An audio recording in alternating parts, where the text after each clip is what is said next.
Hello everyone, कैसे हैं आप सब। आई होप आप सब अच्छे होंगे और आपकी तैयारी भी अच्छी चल रही होगी। आज हमारी भारतीय संविधान या राज्य व्यवस्था की तीसरी क्लास है। हमारा टॉपिक है राज्यपाल। चलो शुरू करते हैं। भारतीय संविधान के किस अनुच्छेद में यह शामिल है कि राज्यपाल विधानसभा को संबोधित कर सकते हैं? राज्यपाल सदन को संदेश भेज सकते हैं। ए अनुच्छेद 165, बी अनुच्छेद 176, सी अनुच्छेद 175, डी अनुच्छेद 164। से आंसर इसका सी अनुच्छेद 175। भारतीय संविधान के अनुच्छेद 175 में यह शामिल है कि राज्यपाल विधानसभा को संबोधित कर सकते हैं तथा सदन को संदेश भेज सकते हैं। संविधान का अनुच्छेद 176 राज्यपाल के विशेष अभिभाषण तथा अनुच्छेद 164 मंत्रियों के बारे में अन्य उपबंध का प्रावधान करता है। पहला प्रश्न है, राज्य सरकारों का संवैधानिक प्रमुख कौन होता है? ए राज्य का मुख्यमंत्री, बी राज्यपाल, सी राज्य का स्वास्थ्य मंत्री, डी उच्च न्यायालय का न्यायाधीश। से आंसर है इसका बी राज्यपाल। राज्य सरकारों का संवैधानिक प्रमुख राज्यपाल होता है। संविधान के अनुच्छेद 155 के तहत राज्यपाल की नियुक्ति राष्ट्रपति द्वारा की जाती है। राज्यपाल राज्य विधानमंडल का अभिन्न अंग होता है। मुख्यमंत्री की नियुक्ति राज्यपाल द्वारा तथा मंत्रियों की नियुक्ति राज्यपाल मुख्यमंत्री की सलाह पर करता है। हमारा अगला प्रश्न है, भारतीय संविधान के अनुच्छेद 166 के अनुसार निम्नलिखित में से किसे सजा माफ करने या सजा में हेरफेर करने की शक्ति प्राप्त है? ए भारत के राष्ट्रपति, बी भारत के प्रधानमंत्री, सी विभिन्न राज्यों के राज्यपाल, डी भारत के मुख्य न्यायाधीश। से आंसर इसका सी विभिन्न राज्यों के राज्यपाल। भारत के संविधान के अनुच्छेद 161 के अनुसार विभिन्न राज्यों के राज्यपाल को उस विषय संबंधी जिस विषय पर उस राज्य की कार्यपालिका शक्ति का विस्तार है, किसी भी सजा को माफ करने पर विलंबन करने, विराम या परिहार करने अथवा दंडाकोश देश के निलंबन या लघुकरण करने की शक्ति प्राप्त है। लेकिन राज्यपाल मृत्युदंड की सजा को माफ नहीं कर सकता। यह कार्य केवल राष्ट्रपति ही कर सकता है। राज्यपाल कोर्ट मार्शल सैन्य अदालत के तहत सजा प्राप्त व्यक्ति की सजा माफ नहीं कर सकता। अगला प्रश्न है, भारत के संविधान के में निम्नलिखित में से किसके विरुद्ध अभियोग चलाने का प्रावधान नहीं है? ए राष्ट्रपति, बी राज्य के राज्यपाल, सी भारत के मुख्य न्यायाधीश, सी भारत के उपराष्ट्रपति। सही आंसर है इसका डी राज्य के राज्यपाल। भारत के संविधान में राष्ट्रपति, भारत के मुख्य न्यायाधीश और भारत के उपराष्ट्रपति को पद से हटाने के लिए अभियोग चलाने का प्रावधान है, जबकि किसी राज्य का राज्यपाल राष्ट्रपति के प्रसाद पर्यंत पद ग्रहण करता है। अनुच्छेद 156 के अनुसार राज्यपाल राष्ट्रपति को संबोधित करके अपने हस्ताक्षर सहित लेख द्वारा अपने पद त्याग करता है। भारतीय संविधान में राज्यपाल को उसके पद से हटाने के लिए किसी भी प्रक्रिया का उल्लेख नहीं किया गया है।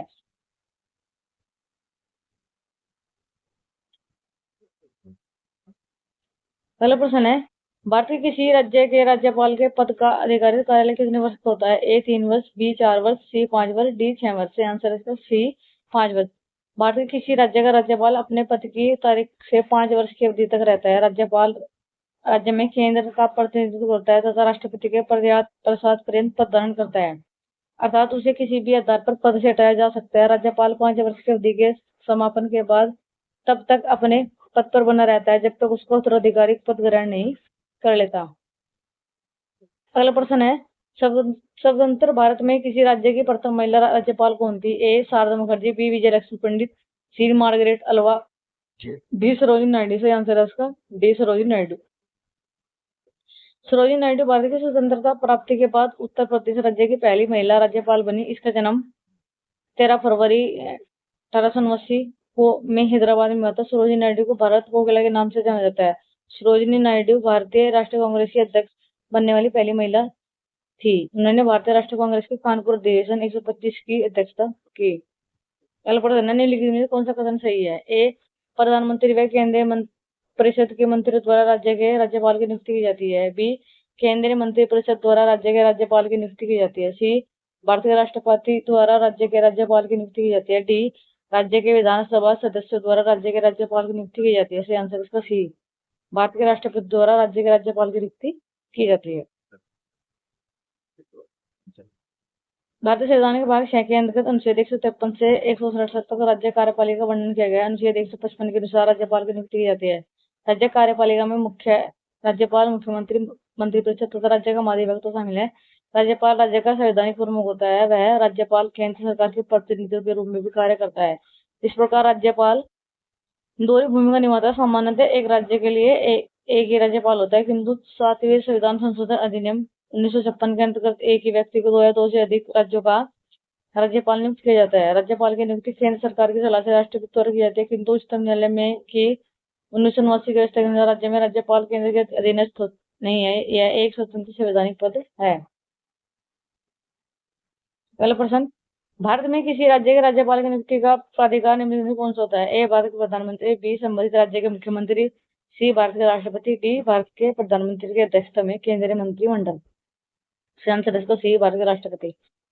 भारतीय संविधान के भाग 6 में अनुच्छेद 153 से 167 राज्यों के राज्यपाल का वर्णन है। राज्य की कार्यपालिका का प्रमुख राज्यपाल होता है। प्रत्येक राज्य का एक राज्यपाल होता है। एक राज्यपाल एक से अधिक राज्यों का राज्यपाल नियुक्त किया जा सकता है। इनकी नियुक्ति भारत के राष्ट्रपति द्वारा 5 वर्षों की अवधि के लिए की जाती है, लेकिन यह राष्ट्रपति के पश्चात पर्यंत पद धारण करता है। अगला प्रश्न, राज्यपाल के संदर्भ में कौन सा कथन सत्य है? वह राज्य विधान परिषद के 1/4 सदस्यों को मनोनीत करता है। दूसरा, वह एल्गोनियन समुदाय के राज्य विधानसभा के लिए 2 सदस्यों को मनोनीत करता है। सही आंसर है उसका डी, को इनमें से कोई नहीं। ना केवल एक, केवल टू, केवल एक या दो। सही आंसर है इसका डी, इनमें से कोई नहीं। राज्यपाल विधान परिषद के 1/6 सदस्यों को मनोनीत करता है। ये सदस्य कला, साहित्य, विज्ञान, समाज सेवा तथा सरकारी आंदोलन के क्षेत्र में विशेष ज्ञान या अनुभव रखते हैं। वह एल्गो इंडियन समुदाय के राज्य विधानमंडल के लिए एक सदस्य को मनोनीत कर सकते हैं यदि उसकी राय में उन्हें अपर्याप्त प्रतिनिधित्व न मिले हो। तो अनुच्छेद 333 वर्ष 2019 में 104 से संविधान संशोधन अधिनियम द्वारा लोकसभा और राज्य विधानसभा में एल्गो इंडियन समुदाय के सदस्यों का मनोनयन समाप्त कर दिया गया है। अगला प्रश्न, किसको विधानसभा का सत्रवान करने की शक्ति होती है? ए राज्यपाल, बी प्रधानमंत्री, सी उपराष्ट्रपति, डी मुख्यमंत्री। से आंसर है इसका डी, ए राज्यपाल। विधानसभा तथा विधान परिषद मिलकर विधानमंडल कहलाते हैं। राज्य का राज्यपाल राज्य विधानमंडल का अभिन्न अंग होता है। अनुच्छेद 176 के तहत राज्यपाल राज्य विधानमंडल के सत्र को आहूत तथा उसका सत्र अवसान एवं गठन भी कर सकता है। अगला प्रश्न है, भारत के संविधान के किस अनुच्छेद के अधीन राज्यों के राज्यपाल को अध्यादेश जारी करने की शक्ति प्राप्त है? ए अनुच्छेद 123, बी अनुच्छेद 211, सी अनुच्छेद 213, डी अनुच्छेद 212। सही आंसर इसका सी अनुच्छेद 213। भारत के संविधान के अनुच्छेद 213 के अधीन राज्यों के राज्यपाल को अध्यादेश जारी करने की शक्ति प्राप्त है। जब विधानसभा या विधानमंडल सत्र में न हो तो और राज्यपाल को यह समाधान हो जाए कि तुरंत कार्रवाई करना आवश्यक है तो वह अध्यादेश जारी कर सकते हैं। यह अध्यादेश 6 सप्ताह तक ही प्रभावी रहता है। यदि विधानमंडल अध्यादेश को पारित न करे, राज्यपाल इसे कभी भी वापस ले सकता है।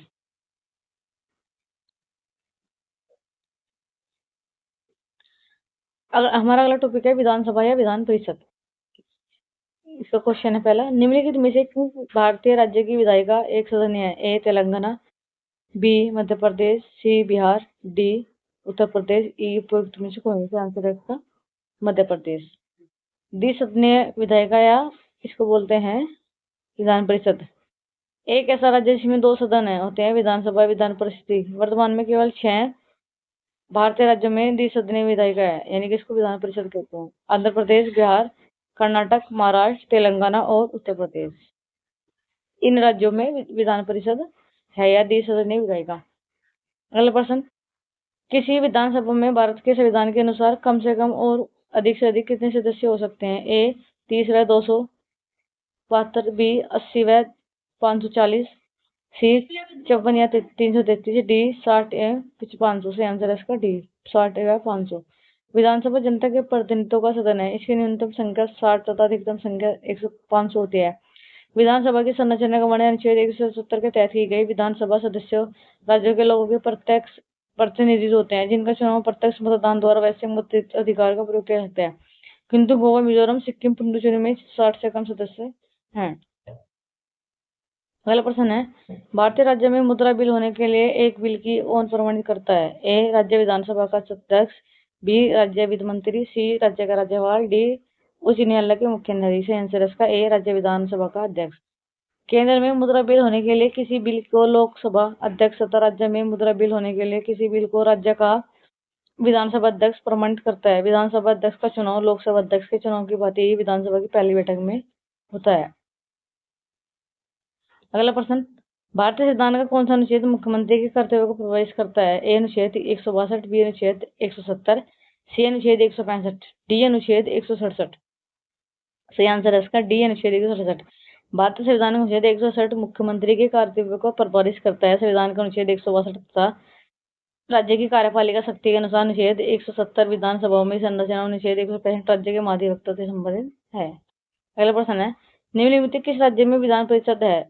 झारखंड, ओडिशा, कर्नाटक, गुजरात। सही आंसर है इसका बी कर्नाटक। वर्तमान में कुल 6 राज्यों में विधान परिषद है। उत्तर प्रदेश, कर्नाटक, बिहार, महाराष्ट्र, आंध्र प्रदेश, तेलंगाना। इसके अतिरिक्त नोट, इसके अतिरिक्त असम, ओडिशा के भारत की संसद ने अपने समय के विधान परिषद बनने की स्वीकृति दे दी। अगला प्रश्न, निम्नलिखित में से किस राज्य में द्विसदनीय विधानमंडल नहीं है? राजस्थान, उत्तर प्रदेश, तेलंगाना, महाराष्ट्र। आंसर इसका ए राजस्थान में नहीं है। अगला प्रश्न, भारत में किसी राज्य की प्रथम महिला मुख्यमंत्री कौन होती है? बनी ए फातिमा बीबी, श्रीमती विजयलक्ष्मी पंडित, सी श्रीमती सुचेता कृपलानी, डी श्रीमती दुर्गा बनर्जी। सही आंसर है इसका सी श्रीमती सुचेता कृपलानी। यह बनी थी उत्तर प्रदेश था, राज्य उत्तर प्रदेश था, लेकिन यह भारत की प्रथम महिला मुख्यमंत्री बनी। और उच्चतम न्यायालय की भारत की प्रथम महिला न्यायाधीश एम फातिमा बीबी थी। विजयलक्ष्मी पंडित भारत के पहले प्रधानमंत्री पंडित जवाहरलाल नेहरू की बहन थी विजयलक्ष्मी पंडित। भारत के स्वतंत्रता आंदोलन में विजयलक्ष्मी पंडित ने अपना अमूल्य योगदान दिया।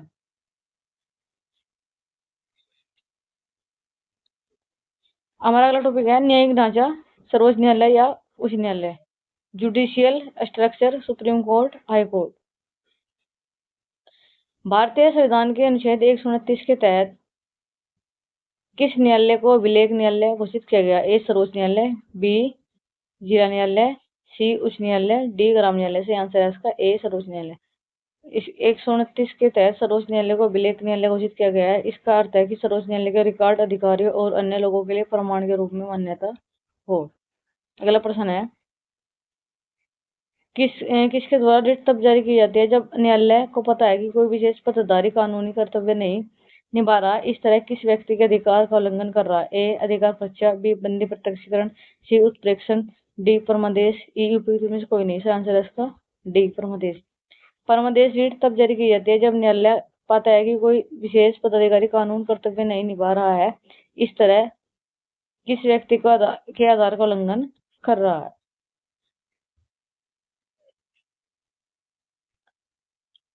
अगला प्रश्न है, भारत के सर्वोच्च न्यायालय का उद्घाटन को कब पारित किया गया था? उद्घाटन संसद भवन अब पुराना में प्रिंस पेस के चैम्बर में हुआ था। ए 26 जनवरी 1950, बी 28 जनवरी 1950, सी 25 जनवरी 1950, डी 28 जनवरी 1948। सही आंसर है इसका बी 28 जनवरी 1950। 28 जनवरी 1950 को भारत के एक संप्रभुत्व लोकतांत्रिक गणराज्य बनने के 2 दिन बाद सर्वोच्च न्यायालय का उद्घाटन किया। उद्घाटन पुराने संसद भवन के चैम्बर ऑफ प्रिंसेस में हुआ, जहां भारत का संघीय न्यायालय 1937 से 1950 तक 12 वर्ष तक कार्यरत रहा। अगला प्रश्न, उस उच्च न्यायालय का नाम बताइए जिसका क्षेत्राधिकार अंडमान और निकोबार द्वीप समूह के केंद्र शासित प्रदेश पर है। ए कलकत्ता उच्च न्यायालय, बी दिल्ली उच्च न्यायालय, सी मद्रास उच्च न्यायालय, डी आंध्र प्रदेश उच्च न्यायालय। सही आंसर इसका ए कलकत्ता उच्च न्यायालय। कलकत्ता उच्च न्यायालय की स्थापना 1 जुलाई 1862 में की गई। इसका क्षेत्राधिकार पश्चिम बंगाल राज्य के साथ साथ अंडमान और निकोबार द्वीप समूह में केंद्र शासित प्रदेश पर है।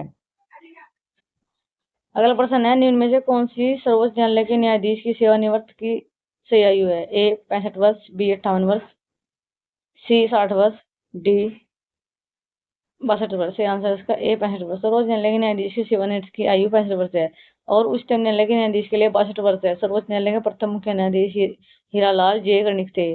सर्वोच्च न्यायालय की स्थापना 28 जनवरी 1950 को हुई। इससे पूर्व इसकी स्थापना संघीय न्यायालय के रूप में 1935 में हुई थी।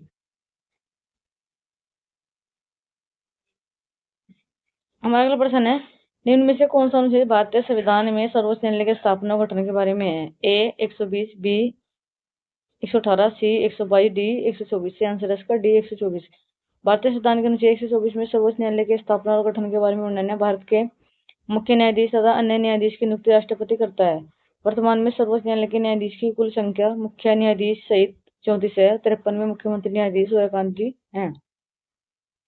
अगला प्रश्न है, किसी याचिका के अंतर्गत न्यायालय, अवर न्यायालय या किसी अन्य प्राधिकारी के समक्ष लंबित किसी मामले को उच्चतर प्राधिकार या न्यायालय के हस्तांतरित करने का आदेश देता है। ए परमादेश, बी अधिकार पक्षा, सी उत्प्रेक्षण,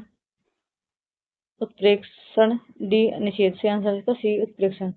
रिट या रिट, याचिका या रिट के अंतर्गत न्यायालय, अवर न्यायालय या किसी अन्य प्राधिकारी के समक्ष लंबित किसी मामले के उच्चतर न्यायालय या न्यायालय के में हस्तांतरित करने का आदेश देता है। ज्ञात रहे कि प्रतिजत व उत्प्रेक्षण दोनों रिट या अधीनस्थ न्यायालय के विरुद्ध जारी की जाती है, किंतु दोनों का उद्देश्य पृथक है। प्रतिजत रिट कार्रवाई के दौरान कार्रवाई को रोकने हेतु जारी की जाती है। उत्प्रेक्षण रिट मामले को हस्तांतरित करने या कार्रवाई की समाप्ति पर निर्णय को रद्द करने हेतु जारी की जाती है। अगला प्रश्न है, भारत के उच्चतम न्यायालय की प्रथम महिला न्यायाधीश कौन थी? ए लीला सेठ, बी फातिमा बीबी, सी अन्ना चांडी, डी सुनंदा भंडारी। सही आंसर इसका बी फातिमा सेन, यह इसकी प्रथम महिला न्यायाधीश थी। उच्च न्यायालय की प्रथम महिला मुख्य न्यायाधीश लीला सेठ, ये थी उच्च न्यायालय की, जो हिमाचल प्रदेश की थी। अगला प्रश्न है, नव सर्जित उच्च न्यायालय। ए मेघालय, असम, नागालैंड, बी मेघालय, मणिपुर, त्रिपुरा, सी मिजोरम, मेघालय, त्रिपुरा, सी डी मणिपुर, मेघालय, अरुणाचल प्रदेश। सही आंसर है इसका बी मेघालय, मणिपुर और त्रिपुरा। ये तीन नए क्या बने थे उच्च न्यायालय। 1 जनवरी 2019 को आंध्र प्रदेश के अमरावती में देश के 25वें उच्च न्यायालय का सर्जन हुआ। भारतीय संविधान के अनुच्छेद 214 के अनुसार प्रत्येक राज्य के लिए एक उच्च न्यायालय का प्रावधान है। 7वें संविधान संशोधन 1956 के अनुसार संसद को अधिकार है कि वह 2 या 2 से अधिक संघों या संघ राज्य क्षेत्रों के लिए एक उच्च न्यायालय की स्थापना कर सकती है। अगला प्रश्न है, विश्व का विशालतम न्यायिक प्राधिकरण है? ए अंतर्राष्ट्रीय न्यायिक अदालत, बी इलाहाबाद हाई कोर्ट, सी भारत के सुप्रीम कोर्ट, डी UNCLOS सामुद्रिक। सही आंसर है इसका बी इलाहाबाद हाई कोर्ट। इसमें इलाहाबाद हाई कोर्ट में जो की सेवा करती है 164, भारत का सुप्रीम कोर्ट 34, अंतर्राष्ट्रीय न्यायिक न्यायालय 15। अतः स्पष्ट है कि इलाहाबाद हाई कोर्ट विश्व का विशालतम न्यायिक प्राधिकरण है, जहाँ पर 160 जज की संख्या है। अगला प्रश्न, किसी व्यक्ति को सुप्रीम कोर्ट के एक न्यायाधीश के रूप में नियुक्त करने के लिए योग्य नहीं माना जाएगा जब तक कि वह कम से कम साल के लिए उच्च न्यायालय का या 2 या 2 से अधिक ऐसी अदालतों का उत्तरवर्तन में वकील रहा हो। ए 3, बी 5, सी 7, डी 10। आंसर इसका डी 10। किसी व्यक्ति को सुप्रीम कोर्ट के न्यायाधीश के रूप में तब तक नियुक्ति के लिए योग्य नहीं माना जाएगा जब तक कि वह कम से कम 10 साल के लिए उच्च न्यायालय का या 2 से अधिक ऐसी अदालतों का उत्तरवर्तन में अधिवक्ता न रहा हुआ। तो सर्वोच्च न्यायालय के न्यायाधीश पद पर नियुक्ति के पात्र बनाने के लिए किसी जज को उच्च न्यायालय के न्यायाधीश के रूप में कितने वर्षों की सेवा की आवश्यकता होती है? ए 20 वर्ष, बी 5 वर्ष, सी 15 वर्ष, डी 18 वर्ष। सही आंसर इसका बी 5 वर्ष। किसी व्यक्ति को उच्चतम न्यायालय का न्यायाधीश नियुक्त किए जाने की आवश्यकता है वह भारत का नागरिक हो और कम से कम 5 वर्ष तक किसी उच्च न्यायालय का न्यायाधीश रहा हो या 10 वर्ष तक के उच्च न्यायालय के अधिवक्ता रहा हो। यहाँ राष्ट्रपति में मत सम्मति दो। भारतीय संविधान के भाग 5 में अनुच्छेद 124 से 147 तक न्यायिक प्रक्रिया का उल्लेख है। अगला टॉपिक है पंचायत राज व स्थानीय। पंचायत राज व लोकल सेल्फ गवर्नमेंट। पंचायत राज या पंचायत राज सतत। देखिए प्रश्न, जनजातीय क्षेत्रों में ग्राम सभाओं को सशक्त बनाने के लिए पंचायत उपवन अनुसूचित क्षेत्रों पर विस्तार अधिनियम पैसा किस वर्ष लागू किया गया था? ए 1992, बी 2005, सी 2001, डी 1996। से आंसर है इसका डी 1996। इसका उद्देश्य अनुसूचित क्षेत्रों में रहने वाले लोगों के लिए ग्राम सभाओं के माध्यम से स्वशासन सुनिश्चित करना था। अगला प्रश्न, केंद्र सरकार द्वारा निष्पादन अनुदान योजना के अनुसार पंचायतों को प्रदान किए जाने वाले वित्त पोषण का प्राथमिक उद्देश्य क्या है? ए प्रमुख विकासात्मक क्षेत्रों में पंचायत के निष्पादन में सुधार, बी ग्रामीण क्षेत्रों में शिक्षा की गुणवत्ता में वृद्धि, सी ग्रामीण शासन में निजी क्षेत्र की भागीदारी का समर्थन, डी शहरी क्षेत्रों में बुनियादी ढांचे का विकास, ई उपयुक्त में से कोई नहीं। सही आंसर इसका ए प्रमुख विकास क्षेत्रों में पंचायतों के निष्पादन में सुधार। केंद्र सरकार द्वारा निष्पादन अनुदान योजना के अनुसार पंचायतों को प्रदान किए जाना वित्त पोषण का प्राथमिक उद्देश्य प्रमुख विकासात्मक क्षेत्रों में पंचायतों के निष्पादन में सुधार है। अगला प्रश्न है, ग्राम पंचायत के उप प्रधान का कार्यकाल कब समाप्त होता है? जब तक कि अधिनियम के प्रावधानों के तहत अन्यथा अधिनियम निर्धारित नहीं किया जाए। ए, ग्राम पंचायत के कार्यकाल के साथ। बी, जब जिला मजिस्ट्रेट निर्णय लेता है। सी, 3 वर्ष का निश्चित कार्यकाल पूरा होने के बाद। डी, चुनाव की तारीख में 5 वर्ष बाद। ई, उपयुक्त में से कोई नहीं। सही आंसर इसका ए। ग्राम पंचायत में उप प्रधान का कार्यकाल ग्राम पंचायत के कार्यकाल के साथ समाप्त हो जाता है, जब तक कि अधिनियम के प्रावधानों के तहत अन्यथा निर्धारण न किया जाए। अगला प्रश्न, किस समिति आयोग ने भारत में ग्रामीण शासन के लिए त्रिस्तरीय पंचायती राज व्यवस्था की स्थापना की सिफारिश की? ए, अशोक मेहता समिति। बी, बलवंत राय मेहता समिति। सी, एम.एन. श्रीनिवास समिति। डी, काका कालेकर आयोग। ई, उपयुक्त में से कोई नहीं। सही आंसर है इसका बी, बलवंत राय मेहता समिति। बलवंत राय मेहता समिति ने भारत में ग्रामीण शासन के लिए त्रिस्तरीय पंचायती राज व्यवस्था की स्थापना की सिफारिश की है। 16 जनवरी 1957 में राष्ट्रीय विकास परिषद नेशनल डेवलपमेंट काउंसिल में सामुदायिक विकास कार्यक्रम पर विचार करने हेतु बलवंत राय मेहता की अध्यक्षता में एक समिति का गठन किया। इस समिति में पाया कि सीडीपी की विफलता का प्रमुख कारण लोगों की भागीदारी में कमी थी। समिति में त्रिस्तरीय राज्य संस्थाओं का सुझाव दिया। ए, ग्राम स्तर पर ग्राम पंचायत, प्रमुख ब्लॉक स्तर पर पंचायत समिति, तीसरा है जिला स्तर पर जिला परिषद।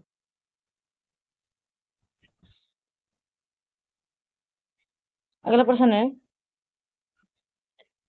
पंचायती राज संस्थाओं में अध्यक्षों की सीट और कार्यालयों पर अन्य पिछड़े वर्गों ओबीसी के लिए आरक्षण अधिकतम कितने प्रतिशत सीमा के अधीन है? ए, 27, बी, 50, सी, 15, डी, 33। आंसर है इसका ए, 27%। ओबीसी को 33% आरक्षण के लिए सीमित है। यह आरक्षण विशिष्ट राज्य या केंद्र शासित प्रदेश में ओबीसी आबादी के अनुपात में बनाया गया ताकि यह सुनिश्चित हो सके कि एससी और एसटी और ओबीसी का कुल आरक्षण 50% से अधिक न हो। अगला प्रश्न है, निम्नलिखित में से कौन सा आदर्श पंचायत नागरिक चार्टर का प्राथमिक कार्य है? ए, पंचायतों को राज्य विधानमंडल द्वारा अनुमत करों से परे अतिरिक्त कर लगाने की शक्ति प्रदान करता है। बी, एक जवाबदेही तंत्र के माध्यम से शिकायत निवारण की सुविधा प्रदान करता है। सी, पंचायत सेवाओं को स्थानीय सतत विकास लक्ष्यों के साथ संगठित करना है। डी, ग्राम पंचायत स्तर पर सेवा समयबद्ध पर स्पष्ट दिशा निर्देशन का प्रदान है। ई, उपयुक्त में से कोई नहीं। सही आंसर इसका ए, पंचायतों को राज्य विधानमंडल द्वारा अनुमत करने से परे अतिरिक्त कर लगाने की शक्ति प्रदान करती है। आदर्श पंचायत नागरिक चार्टर का प्राथमिक कार्य नहीं है, जबकि अन्य तीनों बी, सी, डी और आदर्श पंचायत नागरिक चार्टर का प्राथमिक कार्य है।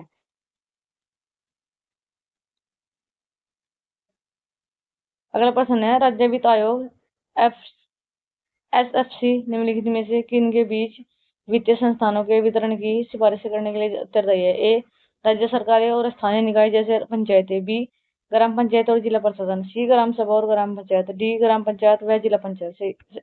ई, उपयुक्त में से कोई नहीं। सही आंसर इसका ए, राज्य सरकार और स्थानीय निकाय जैसे पंचायतें। राज्य वित्त आयोग एसएफसी राज्य सरकार और स्थानीय निकाय जैसे पंचायत के बीच वित्तीय संसाधनों के वितरण की सिफारिश के लिए उत्तरदायी है। यह संविधान के अनुच्छेद 243 आई के तहत राज्य सरकार द्वारा गठित एक संवैधानिक निकाय है। राज्य वित्त आयोग सरकार द्वारा लगाए जाने वाले करों, शुल्कों व अन्य राजस्व की राज्य और स्थानीय निकायों के बीच कैसे वितरण किए जाए इसकी सिफारिश करता है। अगला प्रश्न है, संवैधानिक अनुच्छेद 283 ख के अनुसार पंचायतों के संसाधनों की अनुपूर्ति के लिए राज्य की संचित नीति के संवर्धन हेतु राष्ट्रपति को सिफारिश करने के लिए कौन उत्तरदायी है? ए, भारतीय रिजर्व बैंक। बी, केंद्रीय वित्त आयोग। सी, नीति आयोग। डी, राज्य वित्त आयोग। से आंसर इसका डी, बी, केंद्रीय वित्त आयोग। संवैधानिक अनुच्छेद 283 ख के अनुसार पंचायतों के संसाधनों की अनुपूर्ति के लिए राज्य की संचित नीति के संवर्धन हेतु राष्ट्रपति की सिफारिश करने के लिए केंद्रीय वित्त आयोग उत्तरदायी है।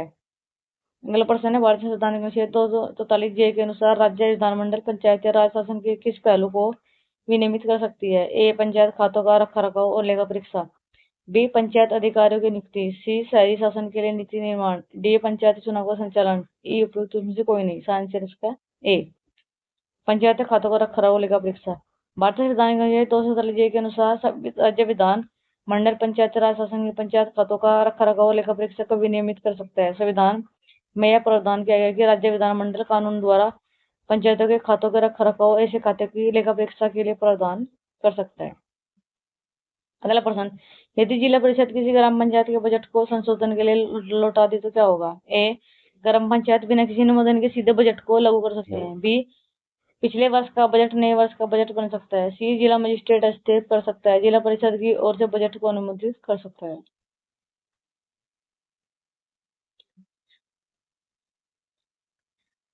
ग्राम पंचायत को निर्धारित समय के भीतर बजट को संशोधित करने के लिए पुनः प्रस्ताव करना होगा। ई में से कोई नहीं। यदि जिला परिषद किसी ग्राम पंचायत के बजट को संशोधन के लिए लौटा दे तो ग्राम पंचायत के निर्धारित समय के भीतर बजट को संशोधित करने की पुनः प्रस्तुत करना होगा। अगला प्रश्न है, निम्नलिखित में से कौन सा कार्य राज्य सरकार द्वारा निर्दिष्ट ग्राम पंचायत का कार्य नहीं है? ए, लघु सिंचाई परियोजना से जल वितरण का प्रबंध और सहायता प्राप्त करना। बी, भूमि चकबंदी में सहायता करना। सी, केंद्रीय बैंकिंग नीतियों का कार्यान्वयन। डी, कृषि और बागवानी का संवर्धन और विकास। उपयुक्त में से कोई नहीं। सही आंसर है इसका सी, केंद्रीय बैंकिंग नीतियों का कार्यान्वयन। केंद्रीय बैंकिंग नीतियों का कार्यान्वयन राज्य सरकार द्वारा निर्दिष्ट ग्राम पंचायतों का कार्य नहीं है। ग्राम पंचायतों का कार्य है लघु सिंचाई परियोजना से जल वितरण का प्रबंध और सहायता करना, भूमि चकबंदी में सहायता करना, कृषि और बागवानी का संवर्धन और विकास आदि। अगला प्रश्न है, स्थानीय सरकारी संस्थाओं के संबंध में पी के थुंगन समिति 1989 की प्राथमिक सिफारिश क्या थी? ए, ग्रामीण क्षेत्रों के लिए केंद्रीय शक्ति शासन मंडल की स्थापना करना। बी, संवैधानिक दर्जा प्राप्त करना, समय समय पर चुनाव सुनिश्चित करना। सी, समस्त स्थानीय शासन उत्तरदायित्व को राज्य सरकारों के स्थानांतरित करना। डी, अकुशल के कारण पंचायती राज संस्थाओं को समाप्त करना। ई, उपयुक्त में से कोई नहीं। सही आंसर है इसका बी, संवैधानिक दर्जा प्राप्त करना और समय समय पर चुनाव सुनिश्चित करना। स्थानीय सरकार संस्थाओं के संबंध में पी के थुंगन समिति की प्राथमिक सिफारिश पंचायती राज संस्थाओं को संवैधानिक दर्जा प्राप्त करना और समय समय पर चुनाव सुनिश्चित करना है। समिति में कहा गया कि पंचायतों का संबंध क्षेत्र संघ से होना चाहिए, राज्यों से नहीं। साथ ही राज्यों में एक वित्त आयोग तथा नियोजन व समन्वय समिति होनी चाहिए। तत्कालीन प्रधानमंत्री राजीव गांधी ने पंचायतों के सुधार हेतु सिंघवी और थुंगन समिति के आधार पर 64वां संविधान संशोधन लोकसभा में प्रस्तुत किया, किंतु राज्यसभा ने नामंजूर कर दिया।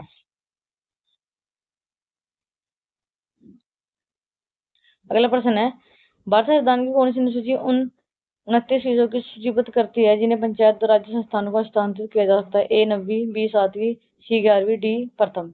ई, उपयुक्त में से कोई नहीं। सही आंसर है इसका सी, 11वीं। भारतीय संविधान की 11वीं सूची में उन 29 विषयों को सूचीबद्ध करती है जिन्हें पंचायती राज संस्थाओं को हस्तांतरित किया जाता है। ये विषय है कृषि व कृषि विस्तार, भूमि विकास, लघु सिंचाई, पशुपालन, डेयरी उद्योग। अगला प्रश्न है, 73वें संविधान संशोधन के तहत पंचायतों की वित्तीय स्थिति की समीक्षा के लिए किस अंतराल पर वित्त आयोग का गठन किया जाना चाहिए? ए, प्रत्येक 5 वर्ष में। बी, 4 वर्ष में। सी, 6 वर्ष में। डी, 3 वर्ष में। आंसर इसका ए, 5 वर्ष में। 73वें संविधान संशोधन के तहत पंचायतों की वित्तीय स्थिति की समीक्षा के लिए अनुच्छेद 247 आई के तहत एक वित्त आयोग का गठन का प्रावधान है। राज्यपाल प्रत्येक 5 वर्ष पर एक वित्त आयोग गठन करता है। अगला प्रश्न है, 73वें संविधान संशोधन के अनुसार पंचायती राज संस्थाओं में कुल सीटों का कितना हिस्सा महिलाओं के लिए आरक्षित है? ए, 1/3, बी, 1/4, सी, सीटों के 5वां हिस्सा, डी, आधी सीटें। ई, उपयुक्त में से कोई नहीं। सही आंसर है इसका ए, 1/3 सीटें। 73वें संविधान संशोधन के अनुसार पंचायती राज संस्थाओं में कुल सीटों का 1/3 सीटें महिलाओं के लिए आरक्षित है। पंचायती राज मंत्रालय MOPR का कब स्थापित किया गया? ए, 2004, बी, 2000, सी, 2014, डी, 1993। पंचायती राज मंत्रालय की स्थापना मई 2004 को हुई। यह मंत्रालय भारत सरकार की एक शाखा है जो पंचायती राज और पंचायती राज संस्थाओं से संबंधित है, सभी मामलों को देखरेख करता है। इस मंत्रालय को कैबिनेट स्तर के मंत्री द्वारा निर्धारित किया जाता है। अगला प्रश्न है, 73वें संविधान संशोधन अधिनियम 1992 ने निम्नलिखित में से किसी संवैधानिक दर्जा प्राप्त किया है? ए, राज्य विधानसभाएं, बी, पंचायती राज संस्थाएं, सी, जिला योजना संस्थाएं, डी, शहरी नगर निगम। बी, सही आंसर है इसका बी, पंचायती राज संस्थाएं। 73वें संविधान संशोधन अधिनियम 1992 ने पंचायती राज संस्थाओं को संवैधानिक दर्जा प्राप्त किया है। इस संविधान संशोधन द्वारा संविधान के भाग 9 को जोड़कर 16 नए अनुच्छेद 247, 247 ओ तक और 11वीं अनुसूची जोड़ी जाएगी। इनके द्वारा पंचायतों के गठन, संरचना, निर्वाचन, सदस्यों की अर्हता एवं निरहताएं, पंचायतों की शक्तियां, उत्तराधिकार और उत्तरदायित्व आदि के लिए प्रावधान किए गए हैं। अगला प्रश्न है, संविधान के अनुच्छेद 247 अणे के अंतर्गत पंचायत चुनाव के लिए निर्वाचन क्षेत्र के परिसीमन के संबंध में निम्नलिखित में कौन सा कथन सत्य है? ए, निर्वाचन क्षेत्र के परिसीमन से संबंधित अनुच्छेद 247 तय के अंतर्गत बनाई गई किसी भी विधि की वैधता पर अदालत में प्रश्न नहीं उठाया जा सकता। भारत का चुनाव आयोग सभी राज्यों में परिसीमन के लिए जिम्मेदार है। भारत की संसद के पास पंचायत चुनाव पर विशेष अधिकार है। डी, सर्वोच्च न्यायालय परिसीमन विवादों की समीक्षा कर सकता है। ई, उपयुक्त में से कहीं नहीं। आंसर इसका ए। निर्वाचन क्षेत्र के परिसीमन से संबंधित अनुच्छेद 247 तय के अंतर्गत बनाई गई किसी भी विधि की वैधता पर अदालत में प्रश्न नहीं उठाया जा सकता। ये इसके अंतर्गत आता है। अगला प्रश्न, उत्तर प्रदेश पंचायत राज संस्थाओं को 12वें वित्त आयोग का अनुदान किस समयावधि को कवर करने का हेतु था? ए, 2000 से 2005, बी, 2010 से 2015, सी, 2005 से 2010 और डी, 2006 से 2011। से आंसर इसका सी, 2005 से 2010, 12वें वित्त आयोग द्वारा। इसके अध्यक्ष थे doctor C Ranjan, doctor C Rangarajan थे। अगला प्रश्न, स्वतंत्रता के बाद भारत में पंचायत राज व्यवस्था सबसे पहले किस राज्य में लागू हुई थी? उत्तर प्रदेश, पश्चिम बंगाल, केरल, राजस्थान। से आंसर इसका डी, राजस्थान। ये हुई थी राजस्थान पहला राज्य था। 2 अक्टूबर 1959 को गांधी जयंती को पर प्रधानमंत्री जवाहरलाल नेहरू ने राजस्थान के नागौर जिले में बगदारी गांव में पंचायत राज व्यवस्था का उद्घाटन किया। 11 अक्टूबर 1959 को आंध्र प्रदेश इस व्यवस्था को लागू करने वाला दूसरा राज्य बना। पंचायत राज व्यवस्था को औपचारिक रूप से 1992 के 73वें संविधान संशोधन अधिनियम के माध्यम से देश में लागू किया गया था। अगला प्रश्न, 73वें संविधान संशोधन के बाद पंचायत राज संस्थाओं को मजबूती करने के लिए सुधारों के प्रस्ताव को निम्नलिखित में से किस समिति में महत्वपूर्ण भूमिका निभाई? ए, शंकर दयाल समिति, बी, एल.एम. सिंघवी समिति, सी, जवाहरलाल नेहरू, डी, सरपंच समिति। ये उपयुक्त में से कोई नहीं।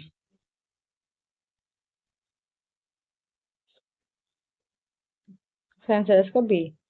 73वें संविधान संशोधन के बाद पंचायत राज संस्थाओं को मजबूत करने के लिए सुधारों को प्रस्ताव में एल.एम. सिंघवी समिति 1987 में महत्वपूर्ण भूमिका निभाई थी। इस समिति में स्थानीय स्वशासन को संवैधानिक मान्यता प्रदान करने, पंचायती संस्थाओं के चुनाव गैर दलीय आधार पर व नियमित रूप से कराने, ग्राम न्यायालयों की व्यवस्था करने तथा पंचायतों को आर्थिक रूप से आत्मनिर्भर बनाने के लिए वित्तीय संसाधन उपलब्ध करने की सिफारिश की गई। अगला प्रश्न, भारतीय संविधान के अनुच्छेद 247 के अनुसार कोई राज्य किस स्थिति में मध्यवर्ती स्तर पर पंचायतों का गठन नहीं करने का विकल्प चुन सकता है? ए, यदि राज्य सरकार विशेष प्रस्ताव पारित करते हैं, बी, यदि राज्य की जनसंख्या 20 लाख से अधिक नहीं, सी, यदि भारत के राष्ट्रपति छूट प्रदान करते हैं, डी, यदि राज्य की जनसंख्या 50 लाख से अधिक नहीं। ई, उपयुक्त में से कोई नहीं। आंसर है इसका बी, यदि राज्य की जनसंख्या 20 लाख से अधिक नहीं है। भारतीय संविधान के अनुच्छेद 247 के अनुसार राज्य की जनसंख्या 20 लाख से अधिक नहीं है तो कोई राज्य मध्यवर्ती स्तर पर पंचायतों का गठन नहीं करने का विकल्प चुन सकते हैं। इस अनुच्छेद के अनुसार प्रत्येक राज्य में ग्राम स्तर पर ग्राम पंचायत, मध्यवर्ती स्तर पर क्षेत्र पंचायत और जिला स्तर पर जिला पंचायत के गठन का प्रावधान है। अनुच्छेद 247 भारत में त्रिस्तरीय पंचायती व्यवस्था का प्रावधान है। अगला प्रश्न है, भारतीय संविधान का कौन सा अनुच्छेद गांव, मध्यवर्ती और जिला स्तर पंचायत की स्थापना का आदेश देती है? ए, अनुच्छेद 247 ए, बी, अनुच्छेद 247 बी, सी, अनुच्छेद 280, डी, अनुच्छेद 40। ई, उपयुक्त में से कोई नहीं। से आंसर है इसका बी, अनुच्छेद 247 बी। भारतीय संविधान का अनुच्छेद 247 बी गांव, मध्यवर्ती और जिला स्तर पर पंचायत की स्थापना का आदेश देती है। अनुच्छेद 247 बी भारत में त्रिस्तरीय पंचायती राज व्यवस्था का प्रावधान करती है। प्रत्येक राज्य में ग्राम स्तर पर ग्राम पंचायत, मध्यवर्ती स्तर पर क्षेत्र पंचायत और जिला स्तर पर जिला पंचायतों के गठन का प्रावधान है।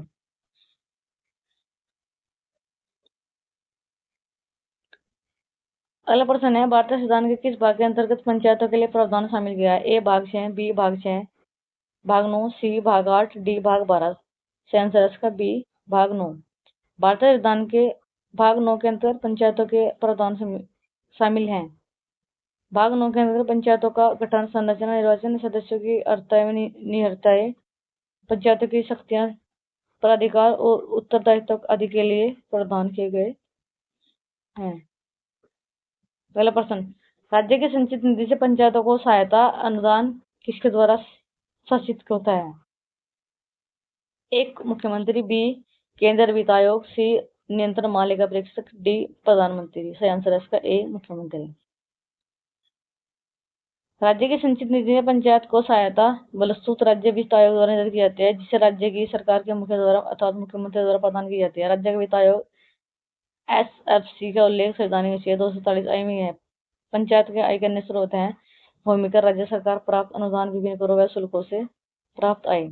अगला प्रश्न है, लोकतंत्र और विकास के लिए पंचायत राज संस्थाओं ने पुनरुत्थान पर एक अवधारणा पत्र तैयार करने के लिए किस समिति को नियुक्त किया गया? ए राजेश पंत विशेषज्ञ, बी बागुल समिति, सी शिवरामन समिति, डी ML सिंघवी समिति। से आंसर इसका डी ML सिंघवी समिति।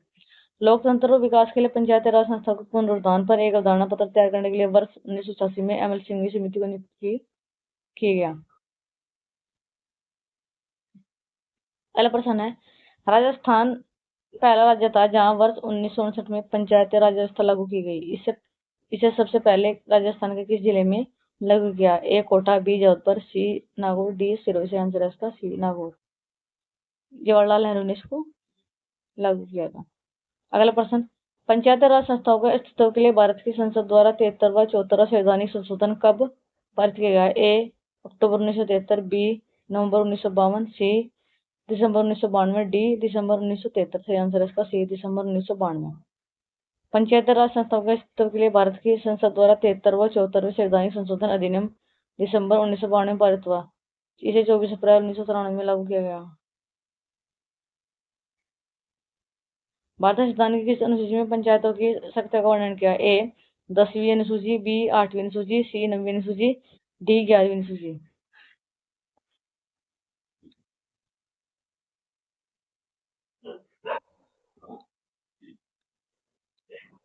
डी इसका डी। भारतीय संविधान की 11वीं अनुसूची में पंचायतों की सत्ता का वर्णन किया। 73 सिद्धांत संशोधन द्वारा संविधान में 11वीं अनुसूची जोड़ी गई और इसके तहत पंचायतों के लिए 29 जिलों की सूची की व्यवस्था की। 73 सिद्धांत संशोधन नियम के माध्यम से पंचायतीय व्यवस्था को संवैधानिक दर्जा प्राप्त किया जाता है। अगला प्रश्न, निम्नलिखित में कौन सा अनुच्छेद पंचायती राज से संबंधित है? ए अनुच्छेद 247, बी अनुच्छेद 324, सी अनुच्छेद 124, डी अनुच्छेद 73। से आंसर इसका ए अनुच्छेद 247। 73वें संविधान संशोधन अधिनियम 1992 के द्वारा संविधान के एक नया भाग 9 जोड़ा गया। इसके अंतर्गत अनुच्छेद 247 से 243 अन्य तक पंचायती राज से संबंधित प्रावधान है। इस संशोधन के माध्यम से संविधान में एक नई अनुसूची 11वीं अनुसूची को भी जोड़ा गया, जिसमें पंचायतों के 29 कार्यकारी विषय शामिल हैं। अनुच्छेद 324 का संबंध चुनाव आयोग के गठन तथा अनुच्छेद 124 सर्वोच्च न्यायालय की स्थापना से है।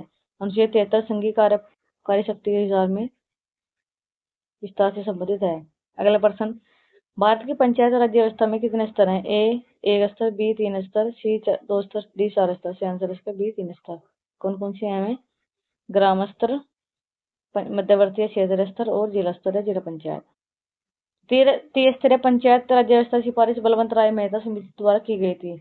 भारत में पंचायती राज व्यवस्था सर्वप्रथम राजस्थान के नवगढ़ जिले 1959 में प्रारंभ की गई थी 2 अक्टूबर को पंडित जवाहरलाल नेहरू द्वारा। अगला प्रश्न है, त्रिस्तरीय पंचायती राज व्यवस्था का विचार किसने रखा था? A Balwant Rai committee, B Ashok Mehta committee, C royal commission, D इसमें से कोई नहीं। आंसर इसका ए बलवंत राय मेहता कमेटी। भारत में प्रतिवर्ष 24 अप्रैल को पंचायती राज दिवस मनाया जाता है। 24 अप्रैल 1993 को ही 73 संविधान संशोधन अधिनियम लागू हुआ। बलवंत राय मेहता समिति 1957 की संतुष्टि पर त्रिस्तरीय पंचायत राज व्यवस्था लागू की गई। अशोक मेहता समिति को त्रिस्तरीय पर पंचायत व्यवस्था की गई। भारतीय संविधान कौन सा अनुच्छेद राज्य सरकारों को ग्राम पंचायतों के आयोजन के लिए निर्देश करता है? ए अनुच्छेद 38, बी अनुच्छेद 40, सी अनुच्छेद 44, डी अनुच्छेद 46। अनुच्छेद 38 है हमारा राज्य द्वारा सामाजिक कल्याण को बढ़ावा देना। अनुच्छेद 40 ग्राम पंचायतों का प्रावधान। अनुच्छेद 44 समान नागरिक संहिता। अनुच्छेद 46 समाज के कमजोर वर्ग SC/ST के शैक्षणिक व आर्थिक हितों को बढ़ावा देना। अगला प्रश्न है, भारतीय पंचायती राज व्यवस्था इसके अंदर रखे थे? ए मूलाधिकार, बी मौलिक अधिकार, सी राज्य के नियोजक सिद्धांत, डी इनमें से कोई नहीं।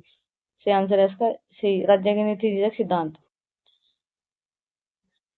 भारत में पंचायती राज व्यवस्था की चर्चा संविधान के भाग 4 राज्य के नीति निर्देशक तत्वों के अनुच्छेद 40 में की गई। संविधान के भाग 3 में मूल अधिकार अनुच्छेद 12 से 35, भाग 4 में राज्य के नीति निर्देशक तत्व अनुच्छेद 36 से 51 तक तथा भाग 4 के खंड क में मूल अधिकार मूल कर्तव्य अनुच्छेद 51 क या ए में राज्य के नीति निर्देशक तत्व गांधी दर्शन से संबंधित है। अगला प्रश्न, निम्नलिखित में से कौन ग्राम पंचायत की सर्वप्रथम महिला सरपंच थी? ए शहनाज खान, बी सुषमा दद्दू, डी छवि राजावत, डी आरती देवी। सही आंसर है इसका सी छवि राजावत। छवि राजावत राजस्थान राज्य के टोंक जिले के सोडा गांव की सरपंच है। इन्होंने वर्ष 2010 में चुनाव लड़ा और सरपंच बनी। साथ ही नवंबर 2013 में नवस्थापित भारतीय महिला बैंक के निदेशक मंडल में इनकी नियुक्ति गई। छवि किसी ग्राम पंचायत की पहली महिला सरपंच है। अगला प्रश्न, ग्राम सभा में निम्नलिखित में से कौन शामिल है? एक, गांव विशेष में रहने वाले सभी व्यक्ति। बी, वे सभी व्यक्ति जिनके नाम गांव विशेष में पंचायत के लिए मतदान में सूची में है। सी, गांव विशेष के सभी वयस्क पुरुष। डी, वे सभी व्यक्ति जो साक्षर हैं। सही आंसर इसका बी, वे सभी व्यक्ति जिनका नाम गांव में विशेष में पंचायत के लिए मतदान सूची में दर्ज है। इसका सही आंसर है। अगला प्रश्न, पहली राष्ट्रीय पंचायत राज दिवस किसके द्वारा घोषित किया गया था? A Narendra Modi, B doctor Manmohan Singh, C Narendra Tomar, D Rajnath Singh. सही आंसर है इसका D, B doctor Manmohan Singh. राष्ट्रीय पंचायती राज दिवस हर वर्ष 24 अप्रैल को पंचायती राज मंत्रालय द्वारा मनाया जाता है। भारत में प्रधानमंत्री मनमोहन सिंह ने 24 अप्रैल 2010 को पहला राष्ट्रीय पंचायती राज घोषित किया था। यह दिवस 24 अप्रैल 1993 को लागू हुआ 73वां संविधान संशोधन अधिनियम 1992 के पारित होने के उपलक्ष्य में मनाया जाता है।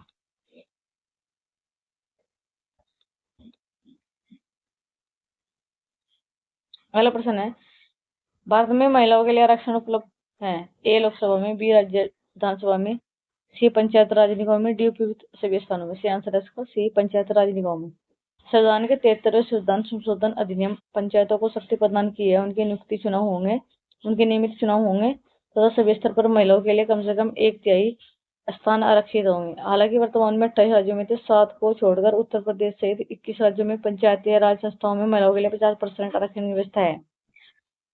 उनकी वित्तीय स्थिति सुदृढ़ करने के लिए राज्य वित्त आयोग का गठन का प्रावधान किया गया। यह राज्यपाल द्वारा गठित किया जाता है। पंचायतों को 11वीं सूची में दी गई विषयों पर कार्य की पूर्ण शक्ति होगी। 11वीं सूची में 29 विषय है। लोकसभा व राज्यसभा का विधान सभा में महिलाओं के आरक्षण की व्यवस्था नहीं की जा सकती। अगला प्रश्न है, भारत में पंचायती राज स्थापित करने वाले प्रथम 2 राज्य कौन से हैं? ए राजस्थान और महाराष्ट्र, बी राजस्थान और पश्चिम बंगाल, सी राजस्थान और आंध्र प्रदेश, डी राजस्थान और पंजाब। सी आंसर इसका राजस्थान और आंध्र प्रदेश। राजस्थान में हुई थी ये 1 अक्टूबर 1959 और उसको आंध्र प्रदेश में हुई थी 11 अक्टूबर 1959 को। अगला प्रश्न, किस राज्य में पंचायती राज प्रणाली नहीं है? A Sikkim, B Himachal Pradesh, C Nagaland, D Goa. C answer है इसका सी नागालैंड। भारत में नागालैंड, मेघालय, मिजोरम तथा अन्य कुछ विशेष क्षेत्रों में पंचायती राज प्रणाली लागू हुई थी। पंचायती राज प्रणाली 1973 में शुरू हुई थी। इसके बारे में बता रखा है। अगला प्रश्न, भारतीय पंचायती राज की त्रिस्तरीय व्यवस्था का अनुमोदन किस समिति द्वारा किया गया था? A Balwant Rai, B Ashok Mehta, C Hanumant Rai, D GB के राव। सही आंसर इसका ए बलवंत राय। भारत में त्रिस्तरीय पंचायती राज व्यवस्था की स्थापना की सिफारिश बलवंत राय मेहता ने 1957 में की थी। इसी सिफारिश के आधार पर राजस्थान की विधानसभा ने पंचायती राज अधिनियम पारित किया। इसके अतिरिक्त पंचायत में सुधार के लिए 1977 में अशोक मेहता समिति, 1985 में जीवी के राव समिति तथा 1980 में डॉक्टर एल.एम. सिंघवी समिति का भी गठन किया गया। अगला प्रश्न है, किस समिति के कार्य ने पूरे देश में पंचायती राज संस्थाओं के प्रारंभ के लिए मंच स्थापित किया? ए भानु प्रताप समिति, बी बलवंत राय मेहता समिति, सी रंगराजन समिति, डी अरविंद मायाराम समिति। सही आंसर है इसका बी बलवंत राय मेहता समिति। सामुदायिक विकास मंत्रालय 1952 तथा राष्ट्रीय प्रसार सेवा कार्यक्रम 1953 की असफलता की जांच के बाद भारत सरकार ने वर्ष 1957 में बलवंत राय मेहता की अध्यक्षता में एक समिति का गठन किया, जिसने अपनी रिपोर्ट 1957 में सरकार को सौंपी। इसमें समिति ने लोकतांत्रिक विकेंद्रीकरण की सिफारिश की, जिसमें पंचायत राज कहा गया। इनकी सिफारिशों के अनुसार पंचायत के 3 स्तर हैं। ए ग्राम पंचायत स्तर, बी पंचायत राज ब्लॉक स्तर, सी जिला परिषद जिला स्तर पर 73 सिद्धांत द्वारा 1992 द्वारा। अगला प्रश्न है, किसी ग्राम पंचायत द्वारा उस प्रधान को पद से हटाने के लिए कम से कम कितने पंचायत सदस्यों का समर्थन आवश्यक है? 1/4, बी 1/2, सी 1/3, डी 2/4। इसका चलेगा 2/3 की आवश्यकता होती है। यह प्रस्ताव जिला पंचायत राज्य अधिकारी को भेजता है अविश्वास प्रस्ताव 1 वर्ष का कार्यकाल पूर्ण होने के पश्चात ही प्रस्तावित होता है। यदि एक बार प्रस्ताव निरस्त हो जाए दोबारा ऐसा प्रस्ताव 1 वर्ष तक नहीं लाया जा सकता। अगला प्रश्न, निम्नलिखित में से कौन पंचायत राज संस्था नहीं? ए ग्राम सभा, बी ग्राम पंचायत, सी न्याय पंचायत, डी ग्राम सहकारी। सही आंसर है इसका ग्राम सहकारी। भारतीय संविधान के 73 संशोधन 1992 के अंतर्गत पंचायती राज प्रणाली को संवैधानिक दर्जा दिया गया है। इसको ग्राम पंचायत, पंचायत समिति और जिला परिषद में वर्गीकृत किया गया है। ग्राम सभा, ग्राम पंचायत और न्याय पंचायत पंचायती राज प्रणाली के अंतर्गत आते हैं। अगला प्रश्न, प्रतिवर्ष भारत में राष्ट्रीय पंचायत दिवस कब मनाया जाता है? यह दिन संविधान का 73वां संशोधन 1992 में जारी होने का प्रतीक है। ए 26 जून, बी 24 अप्रैल, सी 12 अगस्त, डी 23 सितंबर। शायद 24 अप्रैल, 24 अप्रैल को भी मनाया जाता है क्योंकि इस दिन 73वें सिद्धार्थ संशोधन अधिनियम 1992 को लागू होने का प्रतीक है। अगला प्रश्न, भारतीय संविधान के अनुच्छेद 240 ब के अधीन गठित ग्रामीण क्षेत्रों के लिए स्वयं सरकार की संस्थाएं कौन सी है? ए ग्राम सभा, बी ग्राम पंचायत, सी ग्रामीण सभा, डी ग्राम सेवक। से आंसर है इसका बी। भारतीय संविधान के भाग 9 में पंचायतों के गठन, संरचना, शक्ति और प्राधिकरण का उत्तरदायित्व से संबंधित प्रावधान किए गए। अनुच्छेद 240 ए में ग्राम सभा में गठन का वर्णन है। अनुच्छेद 240 ब में अधीन गठित ग्राम क्षेत्रों के लिए स्वयं सरकार की संस्था ग्राम पंचायतें होती है।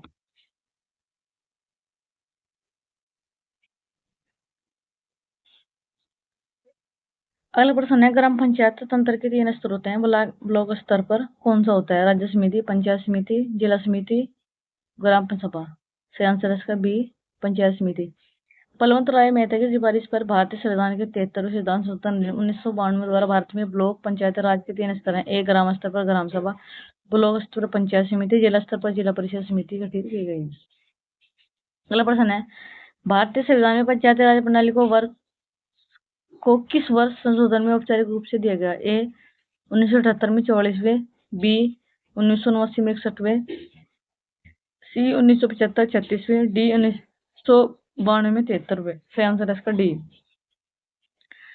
1992 में 73वें सिद्धांत संशोधन अधिनियम 1992 के माध्यम से पंचायती राज प्रणाली को संवैधानिक दर्जा प्राप्त किया गया।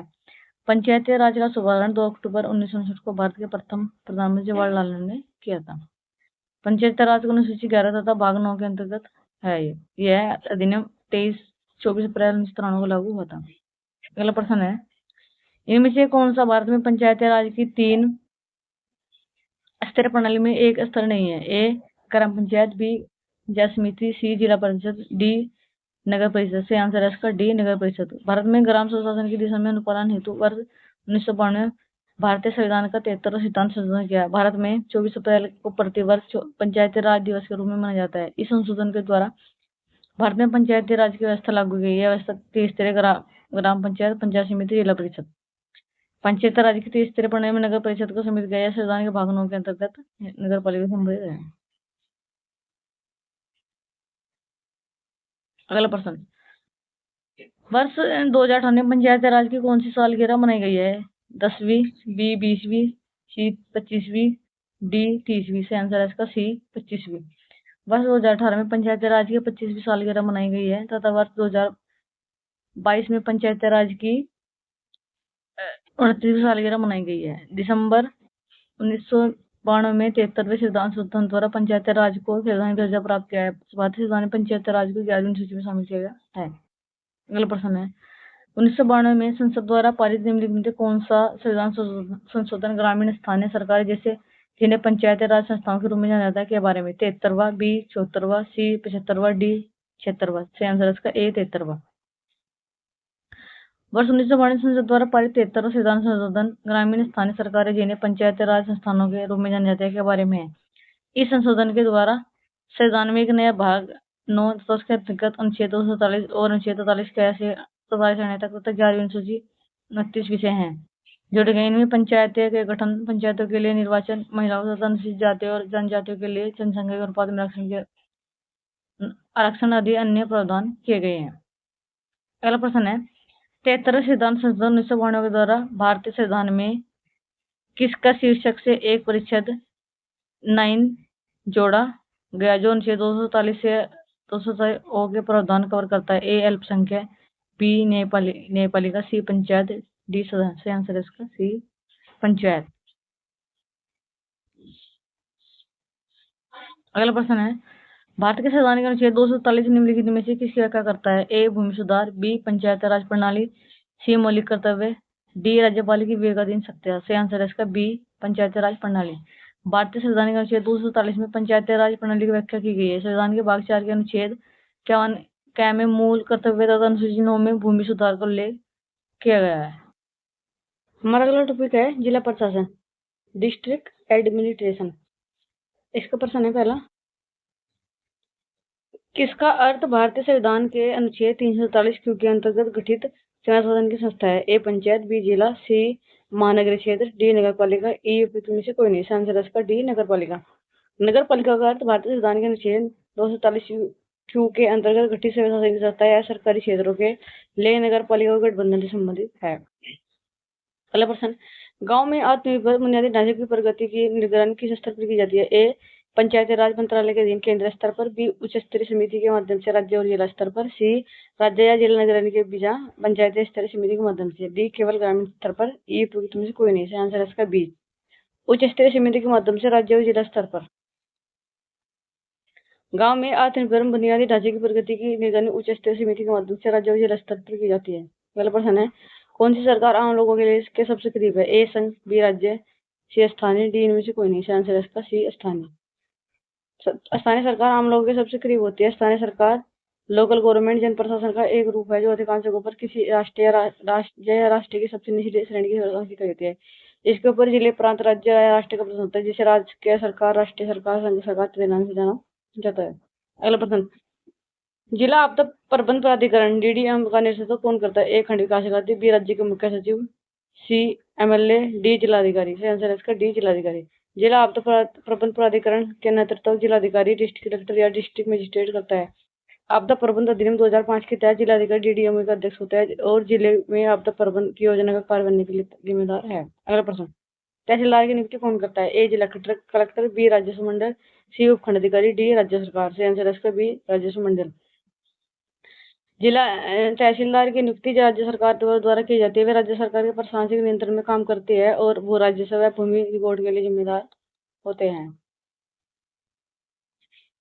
अगला प्रश्न है, तहसीलदार के निम्नलिखित में से कौन सा कार्य न्यायिक कार्य के अंतर्गत नहीं आता? ए काश्तकारी और सीमा विवादों का निपटारा, बी सरकारी भूमि पर अतिक्रमण से संबंधित मामले की सुनवाई, सी सार्वजनिक वितरण प्रणाली के तहत सस्ते मूल्य की दुकानों पर नियंत्रण, डी भू संपत्ति के विभाजन से संबंधित विवादों का समाधान। सही आंसर है इसका सी सार्वजनिक वितरण प्रणाली के तहत सस्ते मूल्यों की दुकानों का नियंत्रण। तहसीलदार के न्यायिक कार्यों में काश्तकारी, सीमा विवाद, सरकारी भूमि का अधिग्रहण और भूमि संपत्ति के विभाजन के मामले की सुनवाई है। ये सभी राजस्व और भूमि संबंधित है। सार्वजनिक वितरण प्रणाली का नियंत्रण प्रशासनिक कार्य है, न्यायिक इसमें कोई विवाद निपटारा नहीं हो सकता। अगला प्रश्न है, उप संभागीय अधिकारी के तहत प्रत्येक तहसील में प्रशासन राज्य का प्रशासन कौन करता है? एक अनुभव, बी एसडीओ, सी तहसीलदार, डी नायब तहसीलदार। सही आंसर इसका सी तहसीलदार। तहसील स्तर पर प्रशासन और राजस्व मामले के प्रमुख करते हैं, उप संभागीय अधिकारी के अंतर्गत कार्य करता है। अगला प्रश्न है, जिला प्रशासन की क्षेत्रीय इकाई के रूप में जिले का ऐतिहासिक विकास कब से माना जाता है? ए मौर्य काल के विषय से, बी गुप्त काल के मंडल से, सी मुगल काल के परगना से, डी ब्रिटिश काल में तहसील से। सही आंसर है इसका मौर्य काल के विषय से। भारत में प्रशासन के क्षेत्रीय इकाई के रूप में जिले का लंबा इतिहास जो मौर्य काल के विषय से शुरू होता है। मुगल काल में दौरान जिले को सरकार कहा जाता था और इसे प्रमुख को करोड़ी फौजीदार कहते हैं। लेकिन आज का जिला प्रशासन जिला जिसके पद का विकास भारत में ब्रिटिश ईस्ट इंडिया कंपनी के समय में हुआ। भारत में कलेक्टर पद का सृजन 1772 ईस्वी में तत्कालीन गवर्नर जनरल वारेन हेस्टिंग्स ने किया था। अगला प्रश्न है, 1973 के संविधान संशोधन के अनुरूप जिले की नियोजन व विकास नीति को बनाने के लिए उत्तरदायी संस्था ए ग्राम पंचायत, बी पंचायत समिति, सी जिला परिषद, डी नगर निगम। से आंसर इसका सी जिला परिषद। 73 संविधान संशोधन 1992 के रूप जिले की नियोजन व विकास नीति को बनाने के लिए उत्तरदायी संस्था जिला परिषद है। जमीनी स्तर पर लोकतंत्र की स्थापना करने के लिए 73 संविधान संशोधन अधिनियम 1992 के माध्यम से पंचायती राज संस्थाओं को संविधान की स्थिति प्रदान की गई, उन्हें देश में ग्रामीण विकास कार्य सौंपा गया। अगला प्रश्न, प्रशासनिक दृष्टि से निम्न छोटी इकाई कौन सी होती है? जिला, खंड, पंचायत समिति, तहसील। उपखंड का प्रशासन किसके नियंत्रण में होता है? विकास अधिकारी, एसडीएम,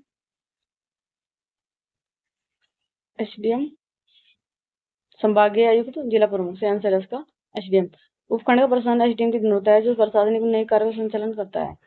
अगला प्रश्न है, जिला प्रशासन का प्रमुख होता है जिला न्यायाधीश, संभाग अधिकारी, आयुक्त, उपायुक्त। तो आंसर इसका ए, जिलाधीश। जिला प्रशासन का प्रमुख जिला कलेक्टर या जिला मजिस्ट्रेट होता है, जिससे जिला कलेक्टर प्रशासनिक, राजस्व, कानून व्यवस्था संबंधी कार्यों के लिए जिम्मेदार होता है। अगला प्रश्न है, निम्नलिखित में किसने जिला स्तर पर नियामक एवं विकास कार्यों के पृथक्करण की सिफारिश की? ए, दंतवाला समिति, बी, हनुमंतराव समिति, सी, प्रशासनिक सुधार आयोग, डी, पी.वी. राजा मन्नार समिति। से आंसर है इसका सी, प्रशासनिक सुधार आयोग। 5 जनवरी 1968 को मौलवी देसी की अध्यक्षता में प्रशासनिक सुधार आयोग का गठन हुआ। बाद में मोरारजी की केंद्रीय मंत्रिपरिषद में शामिल हो जाने की वजह से के हनुमंता के अध्यक्ष नियुक्त किया। आयोग ने अपनी पहली रिपोर्ट 20 अक्टूबर 1966 तथा दूसरी रिपोर्ट 30 जून 1970 को पेश की, जिसमें कुल 578 सुझाव दिए गए, जिसमें जिला प्रशासन को 2 भागों में नियामक विकास में बांटा जाएगा। भारत में प्रशासन के आधारभूत इकाई निम्नलिखित में से कौन सी है? ए, राजस्व प्रभाग या उपसंभाग, बी, तहसील या मंडल, सी, जिला, डी, ग्राम। से आंसर है इसका सी, जिला। भारत में प्रशासन की क्षेत्र इकाई जिला है। अगला टॉपिक हमारा पंचायत राज के संदर्भ में कलेक्टर की भूमिका। Role of collector in the context of panchayat raj. देखिए इसका प्रश्न, निम्नलिखित में कौन सा कथन सही नहीं है? ए, जिला कलेक्टर के पद का सृजन 1772 ईस्वी में वारेन हेस्टिंग्स द्वारा किया गया। बी, संविधान के अनुच्छेद 233 में जिला शब्द को लिया गया। सी, 73वें 74वें संविधान संशोधन संविधान के भाग 9(9)(a) में जिला शब्द का इस्तेमाल किया। डी, लॉर्ड कार्नवालिस ने कलेक्टर को संस्थागत ठहराया। आंसर है इसका डी। भारत में जिला कलेक्टर का पद सृजन 1772 ईस्वी में तत्कालीन गवर्नर वारेन हेस्टिंग्स ने किया। संविधान में जिला शब्द को ले अनुच्छेद 233 को छोड़कर अन्य में कहीं नहीं आया। अनुच्छेद 233 जिला न्यायाधीश की नियुक्ति के प्रसंग में यह शब्द प्रयोग हुआ। संविधान के 73-74वें अधिनियम 1992 भाग 9 और 9(a) में कई जगह जिला शब्द को शामिल किया, जो क्रम पंचायतें और नगर पालिका लिया। जिलाधीश के व्यापक और विशद कार्यों के देखते रजनी कोठारी ने इसे संस्थागत करिश्मा की उपमा दी। अगला प्रश्न है, साइमन कमीशन 1930 में जिलाधीश के भूमिका के लिए क्या कहा? ए, जिला न्यायाधीश प्रशासन की दूरी है। बी, जिलाधीश के अधिवक्ता, लेखाविद, सर्वेक्षण और राजपत्र लेखक होना चाहिए। सी, जिलाधीश एक शासक करिश्मा है। डी, जिलाधीश की तुलना एक कचरे से की जा सकती है। सही आंसर है इसका बी, जिलाधीश के अधिवक्ता, लेखाविद, सर्वेक्षणकर्ता और राजपत्र लेखक होना चाहिए। जब साइमन कमीशन भारतीय स्टैट्यूटरी कमीशन भारत आया तो उसने जून 1930 को अपने प्रतिवेदन में अन्य बातें के साथ जिलाधीश की भूमिका लिखा। जिलाधीश के एक अधिवक्ता, एक लेखाविद, सर्वेक्षण तथा राजपत्र लेखक तैयार होना चाहिए। अगला प्रश्न है, जी, बी के राव की अध्यक्ष में बनी कार्ड समिति 1985 में जिला कलेक्टर के सदन में क्या सिफारिश की थी? ए, जिला कलेक्टर के पद को समाप्त करने की। बी, जिला कलेक्टर के विकास और नियामक कार्यों में विभाजन करने की। सी, जिला कलेक्टर को केवल नई कार्य तक सीमित करने की। डी, जिला कलेक्टर को उपखंड अधिकारी बनने का दी। सही आंसर है इसका बी, कलेक्टर के विकास और नियामक कार्यों में विभाजन करने की। सन 1985 में जी, के राव की अध्यक्षता में बनी कार्य समिति कलेक्टर के विकास तथा नियामक पदों कार्य का विभाजन करने की सिफारिश थी। अगला प्रश्न है, वारेन हेस्टिंग्स द्वारा जिला कलेक्टर के पद का सृजन कब किया गया? ए, 1772, बी, 1857, सी, 1939, डी, 1947। आंसर है इसका ए, 1772। आज का जिला प्रशासन जिलाधीश के पद का विकास भारत में ब्रिटिश ईस्ट इंडिया कंपनी के समय में हुआ। भारत में कलेक्टर पद का सृजन 1772 ईस्वी में तत्कालीन गवर्नर जनरल वारेन हेस्टिंग्स ने किया। अगला प्रश्न है, जिलाधीश के कार्य के संदर्भ में निम्नलिखित में से कौन सा कथन सही नहीं है? ए, वह जिले में कानून व्यवस्था बनाए रखता है। बी, वह भू राजस्व का मूल्यांकन और संग्रहण करता है। सी, वह जिला स्तर पर केवल नई कार्यों का परीक्षण करता है। डी, वह प्राकृतिक विभाग में राहत कार्य का प्रबंधन करता है। सही आंसर है इसका सी, वह जिला स्तर पर केवल नई कार्यों का सर्वेक्षण करता है। जिलाधीश केवल नए कार्य तक सीमित नहीं होता। जिलाधीश जिला कलेक्टर की वर्क करता है और इसमें कानून व्यवस्था बनाए रखना, भू राजस्व का मूल्यांकन, संग्रहण, प्राकृतिक विभाग, राहत कार्य का प्रबंधन, विकास कार्यों का कार्यान्वयन और नए कार्यों का परीक्षण है। अगला प्रश्न है, संसद, विधानसभा और स्थानीय निकाय के लिए जिले स्तर पर चुनाव कौन नियंत्रण करता है, प्रतिबंध करता है? ए, क्षेत्र आयोग, बी, प्रभारी मंत्री, सी, निर्वाचन आयोग, डी, मजिस्ट्रेट।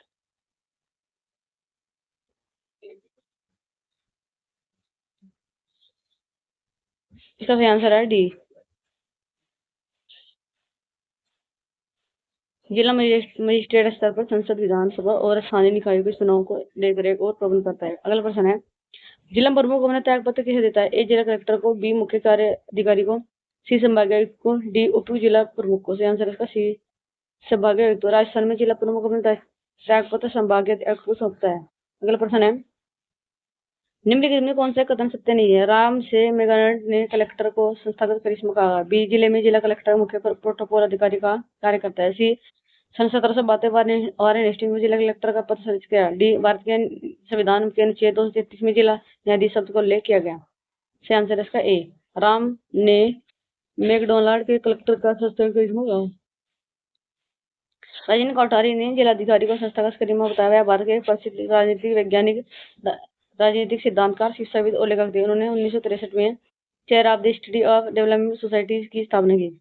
अगला प्रश्न है, नीलगिरी किसी जिले के प्रमुख जनगणना अधिकारी माना जाता है? ए संभागायुक्त को, बी जिला कलेक्टर को, सी अतिरिक्त जिला कलेक्टर को, डी उपखंड के अधिकारी को, का बी जिलाधिकारी को, जिला कलेक्टर को। जनगणना अधिनियम 1948 और जनगणना नियम 1990 के प्रावधान के जिला कलेक्टर और उसके अधिकारी क्षेत्र में भीतर की जनगणना कार्य के लिए प्रमुख जनगणना अधिकारी की रूप में नामित किया गया। अगला प्रश्न है, निम्नलिखित में से कौन जिला आयोजन समिति के अध्यक्ष के रूप में कार्य करता है? ए जिला परिषद का प्रमुख, बी जिला कलेक्टर, सी जिला परिषद का मुख्य कार्यकारी अधिकारी, डी नगर परिषद का अध्यक्ष। आंसर इसका ए जिला परिषद का प्रमुख। जिला परिषद का अध्यक्ष जिला योजना समिति का अध्यक्ष होगा। भारत संविधान अनुच्छेद 243 में जिला योजना समिति का उल्लेख किया है। अगला प्रश्न है, जिला कलेक्टर किस सेवा का सदस्य होता है? ए भारतीय राज्य सेवा का, बी राज्य सेवा सिविल सेवा का, सी भारतीय प्रशासन सेवा का, डी भारतीय पुलिस सेवा का। आंसर इसका सी भारतीय प्रशासन सेवा का।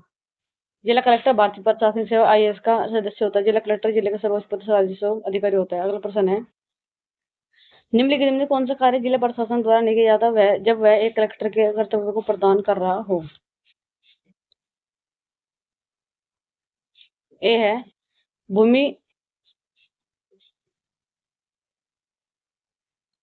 रिकॉर्ड रखा रहो, बी कृषि ऋण में वितरण, सी जिला बैंक समन्वय समिति की अध्यक्षता करना, डी पुलिस थानों और जेलों का निरीक्षण। सी आंसर इसका डी पुलिस थानों और जेलों का निरीक्षण। जब कोई जिला प्रशासक कलेक्टर के कर्तव्य को निभा रहा होता है तो वह पुलिस थानों और जेलों का निरीक्षण नहीं करता।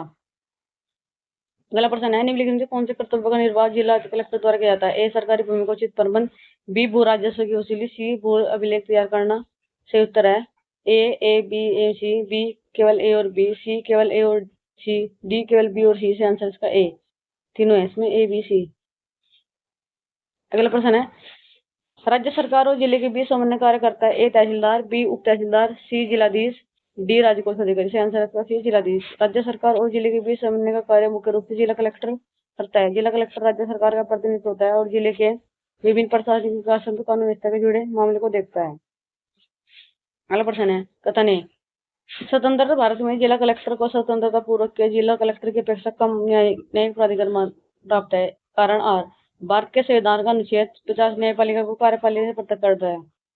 कूट एक, ए और आर दोनों सही है, ए आर का सही स्पष्टीकरण है। बी ए और आर दोनों सही है परंतु आर ए का सही स्पष्टीकरण नहीं है। सी ए सही है परंतु आर गलत है। डी ए गलत है परंतु आर सही है। आंसर इसका ए और आर दोनों सही है और उसकी व्यवस्था भी सही करता है। न्यायपालिका को कार्यपालिका पृथक करने की गारंटी संविधान अनुच्छेद 50 में दी गई है। अनुच्छेद 50 में बताया गया है कि राज्य की सार्वजनिक सेवाओं में न्यायपालिका के लिए कार्यपालिका संबंध करने के लिए राज्य कार्रवाई करेगा। सेवानिवृत्त अधिकारी EN मंगराई के अनुसार संविधान के बाद कलेक्टर का जिले में महत्वपूर्ण कम हुआ। अब जिले में आर्थिक लाभों इकोनॉमी पेट्रोगन को वितरण करने वाला वही कलेक्टर एकमात्र अधिकारी नहीं है।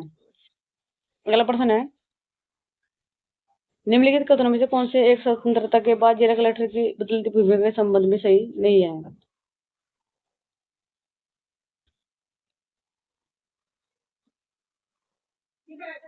एक कलेक्टर के पास विभिन्न केंद्रीय व राज्य विधियों के अंतर्गत या तो अभिव्यक्त उपबंधु द्वारा या प्रतियोजन द्वारा सत्ता नहीं है। बी राज्य के अधीन जिला स्तर पर विभिन्न तकनीकी विभागों के आविर्भाव से कलेक्टर के प्राधिकार में कमी आई है। सी प्राकृतिक आपदाओं के समय भी कलेक्टर की सर्वोच्चता नहीं रहती। डी ग्रामीण विकास में कलेक्टर की भूमिका जिला परिषद के साथ उनके संबंधों से प्रभावित होती है। सी स्वतंत्रता के बाद ही प्राकृतिक आपदाओं के समय जिला कलेक्टर की भूमिका महत्वपूर्ण सर्वोच्च बनी रहती है। कलेक्टर आपातकालीन स्थितियों के राहत और बचाव कार्य को नेतृत्व करते हैं और आपदा प्रबंधन के लिए विभिन्न सरकारी एजेंसियों समन्वय के रूप में कार्य करते हैं।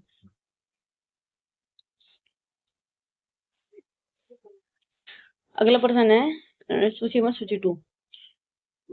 सूची 1 का है जिलाधीश की तुलना एक कछुए से की है कि जिसकी पीठ पर भारत सरकार का हाथी खड़ा है। दूसरा है, जिलाधीश को एक अधिवक्ता, एक लेखाविद, एक सर्वेक्षण करता तथा राज्य पत्रों का तैयार लेख होना चाहिए। तीसरा है, कहीं दूसरी जगह जिलाधीश के समान न तो कोई अधिकारी होता और न कोई होगा।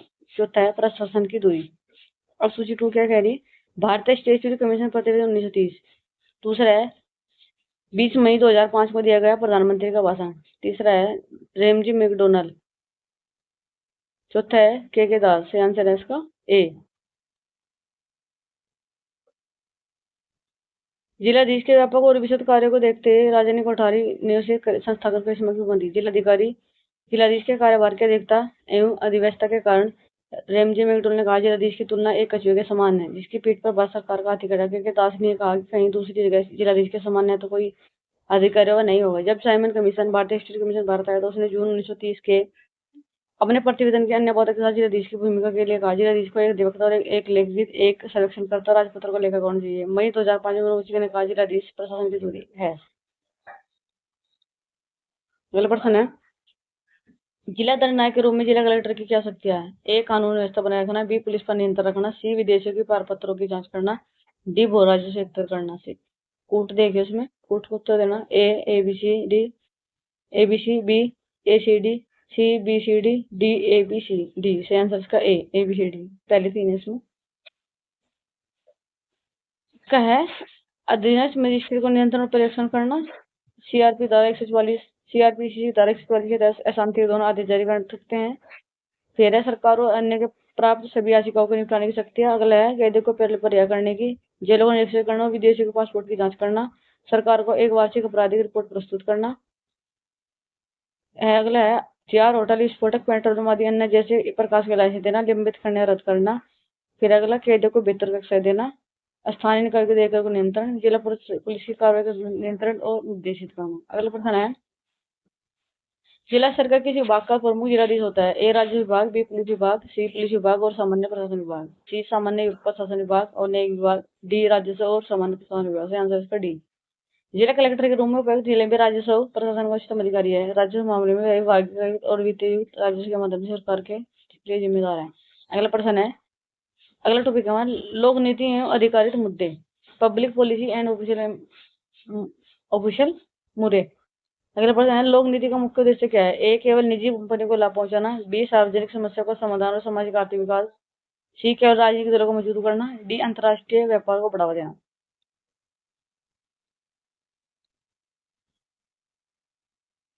सही आंसर इसका बी। लोक नीति का मुख्य उद्देश्य सार्वजनिक समस्याओं का समाधान, सामाजिक आर्थिक विकास है।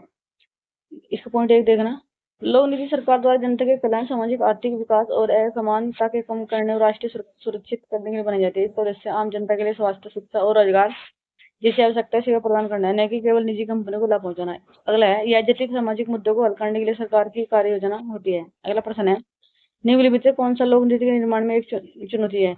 नीति निर्माण का जमीनी हकीकत से अनजान होना, बी, कई मंत्रालयों द्वारा एक ही विषय पर कार्य करना, सी, अप्रशिक्षित लोगों की भागीदारी, डी, उपरोक्त उसमें कहीं नहीं। ये इसका मतलब इसका डी है, ये सारे ये सभी हैं। अगला प्रश्न है, लोक प्रशासन के विकास के किस अवधि को सिद्धांतों का स्वर्णयुग कहा जाता है? ए, 1887 से 1926, बी, 1938 से 1947, सी, 1927 से 1937, डी, 1948 से 1970। से आंसर इसका सी, 1927 से 1937। इसको सिद्धांतों का इस दौरान प्रशासन के क्षेत्र में कार्यकुशल और व्यापकता लाने वाले सर्वमान्य सिद्धांत की खोज पर जोर दिया गया। 1927 में 37 चरण, यह चरण WF विलोबी की पुस्तक प्रिंसिपल ऑफ पब्लिक एडमिनिस्ट्रेशन से शुरू होकर प्रशासन के सिद्धांत के विकास हुआ। इस काल में राजनीति से प्रशासन के पूर्ण पृथक्करण पर जोर दिया गया। प्रथम चरण है 1987 से 1926 तक, 1887 से 1926 तक राजनीतिक प्रशासन विभाजन का युग, और 1938 से 1947 द्वितीय चरण, प्रशासन के सिद्धांतों को चुनौती देने का युग। अगला प्रश्न है, निम्नलिखित में किसने राजनीति और लोक प्रशासन का पृथक विषय के रूप में माना था? A, Roosevelt, B, John F Kennedy, C, Ronald Reagan, D, Woodrow Wilson. अगला प्रश्न है डी, इसका आंसर है डी। राजनीतिक और लोक प्रशासन को पृथक विषय के रूप में वुडरो विल्सन ने माना था कि वुडरो विल्सन को लोक प्रशासन का जनक माना जाता है। उन्होंने 1987 में अपने निबंध स्टडी ऑफ एडमिनिस्ट्रेशन में राजनीतिक प्रशासन को अलग अलग करने की वकालत की थी, जिसमें राजनीतिक प्रशासन विभाजन कहा गया। उनका मानना था कि प्रशासन का क्षेत्र व्यवसाय का क्षेत्र है और राजनीतिक क्षेत्र पर से दूर है। उन्होंने तर्क दिया कि राजनीति का कार्य नीति बनाना है, जबकि प्रशासन का कार्य उन्हें कुशलतापूर्वक लागू करना है। अगला प्रश्न है, लोक प्रशासन का निम्नलिखित में से कौन सा आयाम केवल व्यवहारिक दृष्टिकोण युग के दौरान एक महत्वपूर्ण सिद्धांत के रूप में उभरा? ए, निर्णय लेना, बी, प्रेरणा, सी, संचार, डी, उपयुक्त में कोई नहीं। सही आंसर है इसका सी, संचार। लोक प्रशासन का निर्णय लेने का आयाम केवल व्यवहारिक दृष्टिकोण युग के दौरान एक महत्वपूर्ण सिद्धांत के रूप में उभरा। व्यवहारवादी युग, शास्त्रीय दृष्टिकोण में विरुद्ध व्यवहारवादी युग ने औपचारिक संरचना के बजाय संगठनों ने मानवीय व्यवहार, प्रेरणा, नेतृत्व और निर्णय की प्रक्रिया पर ध्यान देना केंद्रित किया। हर्बर्ट समीर ने अपनी पुस्तक एडमिनिस्ट्रेटिव बिहेवियर 1910 में लोक प्रशासन के निर्णय लेने की क्रिया के रूप में परिभाषित न्याय से केवल पदानुक्रम के सिद्धांतों के समूह के रूप में है। उन्होंने निर्णय लेने के प्रधान के संगठन को बनाया। अगला प्रश्न है, वुडरो विल्सन को लोक प्रशासन के विषय में जनक के रूप में जाना जाता है क्योंकि उन्होंने लोक प्रशासन की पहली इकाई पाठ्य पुस्तक लिखी। बी, उन्होंने लोक प्रशासन के सिद्धांत की बात किया। सी, उन्होंने लोक प्रशासन का महत्वपूर्ण परिचय। डी, उन्होंने लोक प्रशासन के प्रत्यक्ष अध्ययन की आवश्यकता पर जोर दिया। सी आंसर इसका डी, उन्होंने लोक प्रशासन के प्रत्यक्ष अध्ययन की आवश्यकता पर जोर दिया। वुडरो विल्सन को लोक प्रशासन विषय के जनक के रूप में जाना जाता है क्योंकि उन्होंने लोक प्रशासन के प्रत्यक्ष अध्ययन की आवश्यकता पर जोर दिया। वुडरो विल्सन को लोक प्रशासन का जनक इसलिए माना जाता है कि उन्होंने 1987 में प्रसिद्ध लेख द स्टडी ऑफ एडमिनिस्ट्रेशन प्रशासन के अध्ययन के माध्यम से प्रशासन को राजनीति से अलग कर एक स्वतंत्र शैक्षणिक विषय के रूप में विकसित करने की नींव रखी। उन्होंने राजनीतिक प्रशासन डिवाइड का विचार प्रस्तुत किया। उन्होंने इस बात पर जोर दिया सरकार के कार्य को सुचारू रूप से चलाने के लिए प्रशासन का अलग से अध्ययन किया जाना चाहिए, न कि राजनीतिक ज्ञान करने वाले तत्वों का। अगला प्रश्न है, लोक प्रशासन में सरकार की वह सभी क्रियाएं सम्मिलित हैं जो व्यवस्थापिक, कार्यपालिका व न्यायपालिक शाखाओं के संबंध या प्रतिबिंबित करता है। ए, लोक प्रशासन का संकीर्ण दृष्टिकोण। बी, लोक प्रशासन का व्यापक दृष्टिकोण। सी, लोक प्रशासन का एकीकृत दृष्टिकोण। डी, लोक प्रशासन का प्रबंधकीय दृष्टिकोण। सी आंसर इसका बी, लोक प्रशासन का व्यापक दृष्टिकोण। लोक प्रशासन एक व्यापक दृष्टिकोण। इस दृष्टिकोण के अनुसार लोक प्रशासन में सरकार की 3 शाखाएं व्यवस्थित, कार्यपालिका और न्यायपालिका संबंधित सभी क्रिया शामिल है। समर्थन, इस दृष्टिकोण का समर्थन एलडीटी हाइटो, वुडरो विल्सन, डिमाक और फिफनर जैसे प्रमुख विचारों ने किया। अर्थ यह मानना है कि सार्वजनिक नीति को क्रियान्वित करने के लिए सरकार का संपूर्ण तंत्र सभी विभाग और कर्मचारी शासन प्रशासन का हिस्सा है। अगला प्रश्न है, पोस्ट कार्य के संरक्षण रूप में आर का क्या करता है। ए, रेगुलर नियमित है। बी, रिपोर्टिंग प्रतिवेदन। सी, रेवेन्यू राजस्व। डी, रेजिडेंट प्रतिरोध। आंसर इसका बी, रिपोर्टिंग प्रतिवेदन। पोस्ट कार्ड में संयुक्त रूप से आर कार्ड रिपोर्टिंग प्रतिवेदन। पोस्ट कार्ड की अवधारणा लूथर गर्ग द्वारा की जाती है जो प्रशासन के मुख्य कार्य में वर्णित करते हैं। आर यानी रिपोर्टिंग का मतलब है कार्य की प्रगति, रिकॉर्ड और निरीक्षण के माध्यम से संबंधित लोगों को, पर्यवेक्षण और कर्मचारियों को सूचित करना। अगला प्रश्न है, निम्नलिखित में कौन सा वैज्ञानिक प्रबंध का लक्ष्य है। ए, रोजगार सृजन करना। बी, सामाजिक कल्याण को अधिकतम करना। सी, उच्चतर औद्योगिक क्षमता। डी, श्रमिकों का कल्याण। सी आंसर इसका सी, उच्चतर औद्योगिक दक्षता। वैज्ञानिक प्रबंध का लक्ष्य है, प्रमुख लक्ष्य उच्चतर औद्योगिक दक्षता है। एच.डब्ल्यू. टेलर द्वारा प्रतिपादित द्वारा इस पद्धति का उद्देश्य कार्य करने के लिए वैज्ञानिक तरीके का उपयोग करके प्रतिपादन बढ़ाना और लगाव कम करना है ताकि अधिकतम औद्योगिक कार्य क्षमता प्राप्त की जाए। मुख्य लक्ष्य औद्योगिक दक्षता में वृद्धि करना, अन्य उद्देश्य उत्पादकता बढ़ाना और को बर्बाद करना। अगला प्रश्न है, निम्न में किसने कहा कि संसदीय लोकतंत्र की कीमत नौकरशाही है। A, Ramsay Muir. बी, जेलार्स्की। C, Herbert Morrison. D, F M. Marx. C answer है सी, हर्बर्ट मॉरिसन। ब्रिटिश राजनीतिक और लेबर पार्टी के नेता हर्बर्ट मॉरिसन ने प्रस्तुत कहा कि नौकरशाही संसदीय लोकतंत्र की कीमत है। यह कथन संसदीय प्रणाली में नौकरशाही की अप्रियता और उसके महत्व को रेखांकित करती है। हर्बर्ट मॉरिसन का मानना है कि तकनीकी और प्रशासनिक कार्य के लिए नौकरशाही आवश्यक है, भले ही वह लोकतंत्र के ऊपर एक बोझ जैसा प्रतीत हो। अगला प्रश्न है, वे संगठन जो लोगों के समूह को साझा हितों को साधना का प्रयास करते हैं। सरकार की नीति निर्माण और कार्यान्वयन को प्रभावित करने वाले कारकों को इस प्रकार जाना जाता है। ए, राजनीतिक दल। बी, दिलचस्पी समूह। सी, लॉबिस्ट। डी, सामाजिक आंदोलन। ई, उपयुक्त नीति संगठन। सी आंसर इसका बी, दिलचस्पी समूह। वे संगठन जो लोगों के समूह को साझा हितों को साधने का प्रयास करते हैं। सरकारी नीति निर्माण और कार्यान्वयन को प्रभावित करने वाले कारकों को दिलचस्पी समूह हित समूह कहा जाता है। इनका लक्ष्य है, प्रमुख लक्ष्य सरकार चलाना नहीं बल्कि सरकारी नीति, कानून और फैसलों को अपने पक्ष में प्रभावित करना होता है। ये लॉबिंग और सगेरे अभियानों के जरिए अपने सदस्यों के हितों की रक्षा करते हैं। अगला प्रश्न है, यह सिद्धांत मानता है कि सरकारी विभिन्न हित समूहों को प्रभावित होंगे, किसी भी समूह के प्रति पक्षपातपूर्ण रवैया नहीं अपनाए जाएंगे। ए, तर्कसंगत विकल्प सिद्धांत। बी, संस्थागत विधि सिद्धांत। सी, बहुलतावादी सिद्धांत। डी, मार्क्सवादी सिद्धांत। ई, राज्य केंद्रीय सिद्धांत। सी आंसर इसका सी, बहुलतावादी सिद्धांत। सरकारी विभिन्न हितों समूह प्रभावित होंगे, किसी भी समूह के प्रति पक्षपातपूर्ण निश्चित रवैया नहीं अपनाएंगे। यह सिद्धांत मानता है कि समाज में शक्ति कई समूह बटी होती है। सरकारी निष्पक्ष माध्यम न्यूट्रल डिफरेंस के रूप में कार्य करते हैं जो विभिन्न प्रतिबद्ध समूह जैसे श्रमिक संघ, व्यापारिक संघ आदि के बीच संतुलित बनाए रखती है। अगला प्रश्न है, एक जनहित समूह ऐसी नीति का अनुसरण करती है जिसके बारे में उनका मानना है कि समाज को क्या प्रदान करेंगे। ए, चयनात्मक नुकसान। बी, चयनात्मक फायदे। सी, उद्देश्यपूर्ण प्रोत्साहन। डी, सामूहिक लाभ। ई, एकजुटता को प्रोत्साहन। सी आंसर है डी, सामूहिक लाभ। एक जनहित ऐसी नीति का गठन करती है जिसके बारे में मानता है कि समाज को सार्वजनिक लाभ को समूह कल्याण प्रदान करेगी। इस समूह को कार्यप्रणाली उद्देश्य को निम्नलिखित बिंदुओं को समझा जा सकता है। सामान्य उद्योग संरक्षण भी नीतिगत दृष्टि से लोकतंत्र की भूमिका। अगला प्रश्न है, सरकारी नीति को प्रभावी ढंग से प्रभावित करने के लिए इस समूह को निम्नलिखित की आवश्यकता होती है। ए पेशा और विशेषज्ञ, ए स्थायी खेलने की, डी वकील की, डी मीडिया आउटलेट तक पहुंच।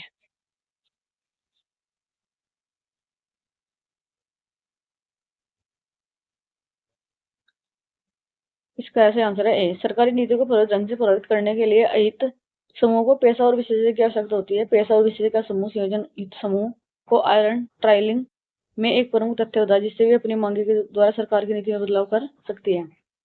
अगला प्रश्न है, राज्य केंद्र सिद्धांत यह मानता है कि ए हित समूह अप्रभावी होते हैं क्योंकि आमतौर पर उनके पास पर्याप्त समर्थन नहीं होते। बी हित समूह तभी प्रभावी होते हैं जब वे आधार पर निर्भर रहते हैं। सी हित समूह की मांग का सरकार पर बहुत अधिक बोझ पड़ता है। डी हित समूह अप्रभावी होते हैं क्योंकि राज्य सामाजिक व्यक्तियों की स्वतंत्रता होता है। आंसर है इसका ए। हित समूह अप्रभावी होते हैं क्योंकि आमतौर पर उनके पास पर्याप्त समर्थन नहीं होते। इसका देखो डिटेल। राज्य के सिद्धांत या नवसंस्थावाद यह मानता है कि नीति निर्माण में राज्य की संस्थाएं नौकरशाही स्वतंत्र रूप से कार्य करते हैं, उन पर प्रभाव समूह का प्रभाव सीमित होता है। ए संदर्भ में राज्य केंद्र संहिता यह मानते हैं कि हित समूह और अप्रभावित है क्योंकि उन्हें पर्याप्त लोकप्रिय समर्थन नहीं मिलता। राज्य समय नीति निर्धारण करने में समर्थ होती है। यह बलवादी दृष्टिकोण विपरीत है जो मानता है कि दबाव समूह शक्तिशाली होते हैं।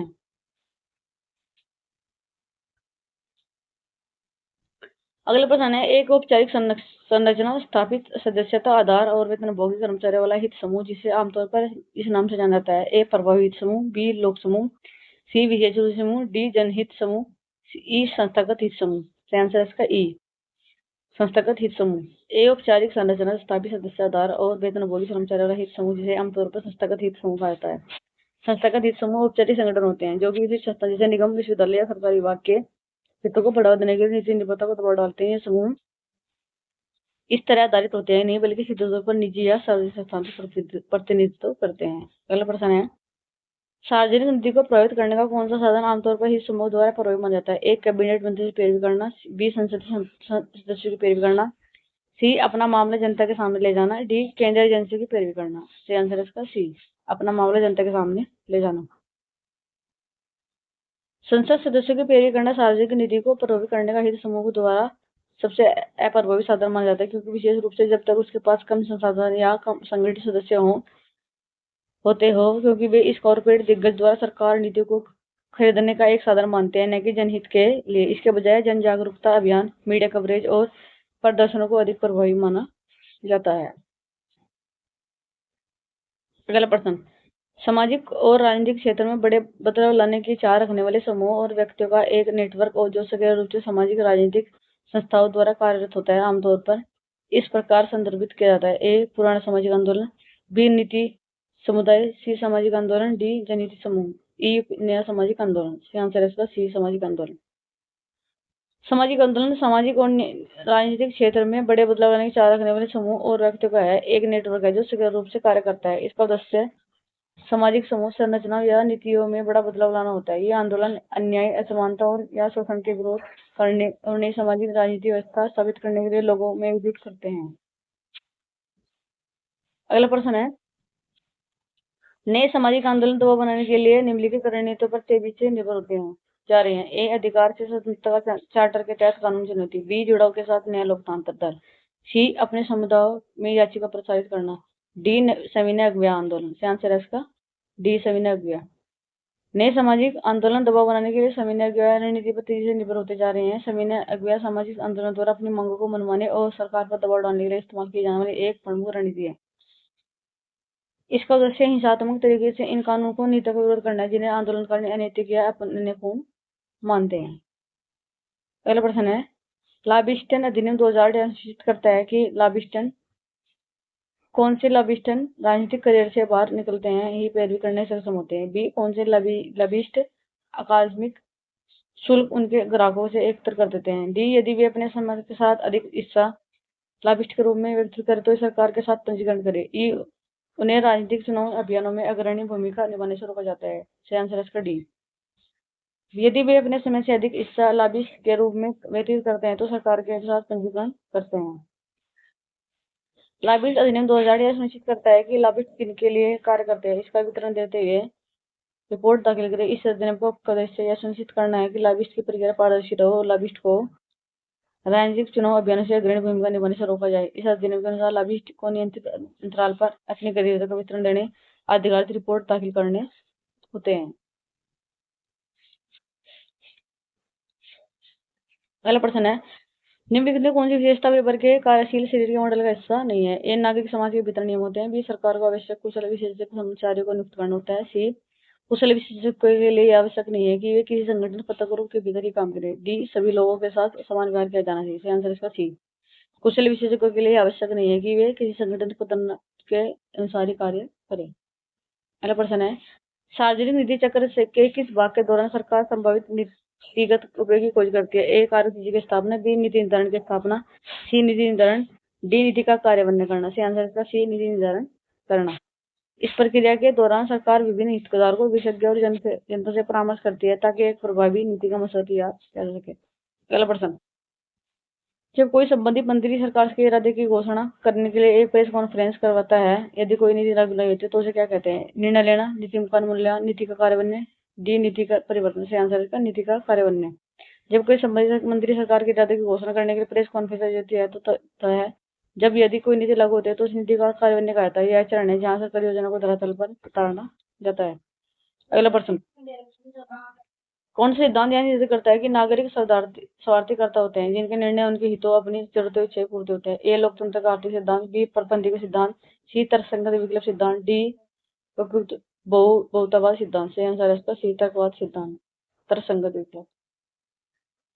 तर्कसंगत विकल्प सिद्धांत निर्धारित करता है कि नागरिक स्वार्थीकर्ता होते हैं जो अपनी जरूरतें और इच्छाओं को पूरा करने का प्रयास करती है। यह सिद्धांत मानता है कि व्यक्ति अपने लक्ष्य को प्राप्त करने के लिए उपलब्ध समझे सबको तार्किक और लाभकारी विकल्प चुनते हैं। यह अक्सर राजनीतिक और अर्थव्यवस्था पर व्यवहार में समझाने के लिए किया जाता है।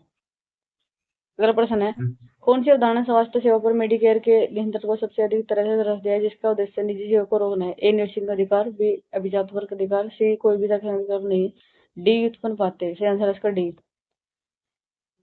व्युत्पन्न बाधे स्वास्थ्य सेवा पर मेडिकेयर के नियंत्रण को सबसे अच्छी तरह है जिसका उद्देश्य निजी सेवा को रोकना है। यह अवधारणा सार्वजनिक नीति और अर्थशास्त्र से संबंधित है। यह उन अनपेक्षित परिणामों या दुष्प्रभाव दर्शाता है जो किसी सरकारी हस्तक्षेप या कार्यक्रम जैसे मेडिकेयर के कारण उत्पन्न होते हैं। अगला प्रश्न, निम्न में किसे रेड जोन माना जाता है? ए चुनाव चक्र के अंतिम 6 महीने जब सरकार मनमाने ढंग से नीति घोषणा करती है। बी चुनाव चक्र के अंतिम 6 महीने तक सरकार जनमत संग्रह से डर के नई सरकारी पहले कठिन निर्णय लेती है। सी चुनाव चक्र के अंतिम 3 महीना जब सरकार जनमत प्राप्त करने को देखते हुए लुभावनी सरकार करती है। डी जब मंत्रियों का राज्य मंत्री या प्रधानमंत्री प्राप्त होते हैं, लोक सेवा मंत्रियों की जानकारी देते हैं। सही आंसर है इसका बी चुनाव चक्र का अंतिम 6 महीना जब सरकार जनमत संग्रह के डर से नई सरकारी पहल या कठिन निर्णय लेती है।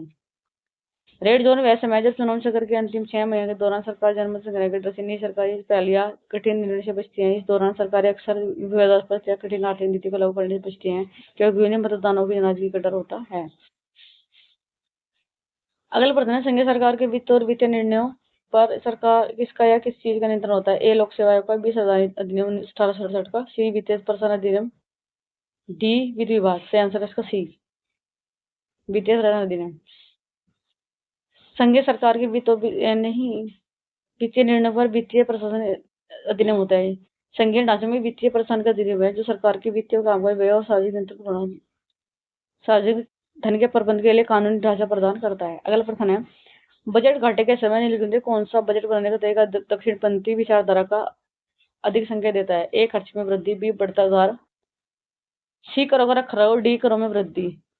सही आंसर इसका सी करों में रखरखाव। बजट घाटे के समय से बजट बनने के तरीका करों का रखरखाव यह दर्शाता है कि नीति के रूप में मौजूदा बनाए रखने का रखरखाव एक तरीका से हो सकता है। हालांकि आर्थिक दृष्टिकोण से घाटा कम करने लक्ष्य करों में वृद्धि क्या व्यय में कटौती की प्राथमिकता दी जाती है।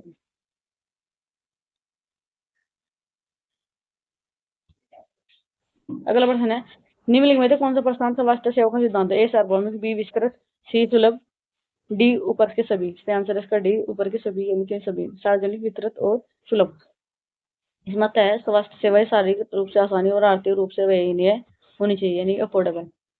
अगला प्रश्न है, भारत का सवर्ण त्रिकोणीय विभक्ति किसने नहीं जोड़ता है। ए जयपुर, दिल्ली, लखनऊ, आगरा से आंसर इसका सी लखनऊ। भारत का स्वर्ण त्रिकोण गोल्डन ट्रिंगल पर्यटन सर्किटल लखनऊ को जोड़ता है। यह त्रिकोण सड़क त्रिकोण उत्तर भारत का एक प्रसिद्ध पर्यटन मार्ग है जो 3 ऐतिहासिक शहरों को जोड़ता है, एक दिल्ली, आगरा और जयपुर। मानचित्र इन तीनों शहरों को स्थिति एक त्रिभुज बनाती है, इसलिए समग्र त्रिकोण कहा जाता है। अगला प्रश्न है, स्वच्छ भारत अभियान की स्थिति को शुरू किया गया था। ए 2 अक्टूबर, बी 15 अगस्त, सी 26 जनवरी, डी 14 अप्रैल। से आंसर इसका ए 2 अक्टूबर। स्वच्छ भारत अभियान 2 अक्टूबर 2014 को शुरू हुआ।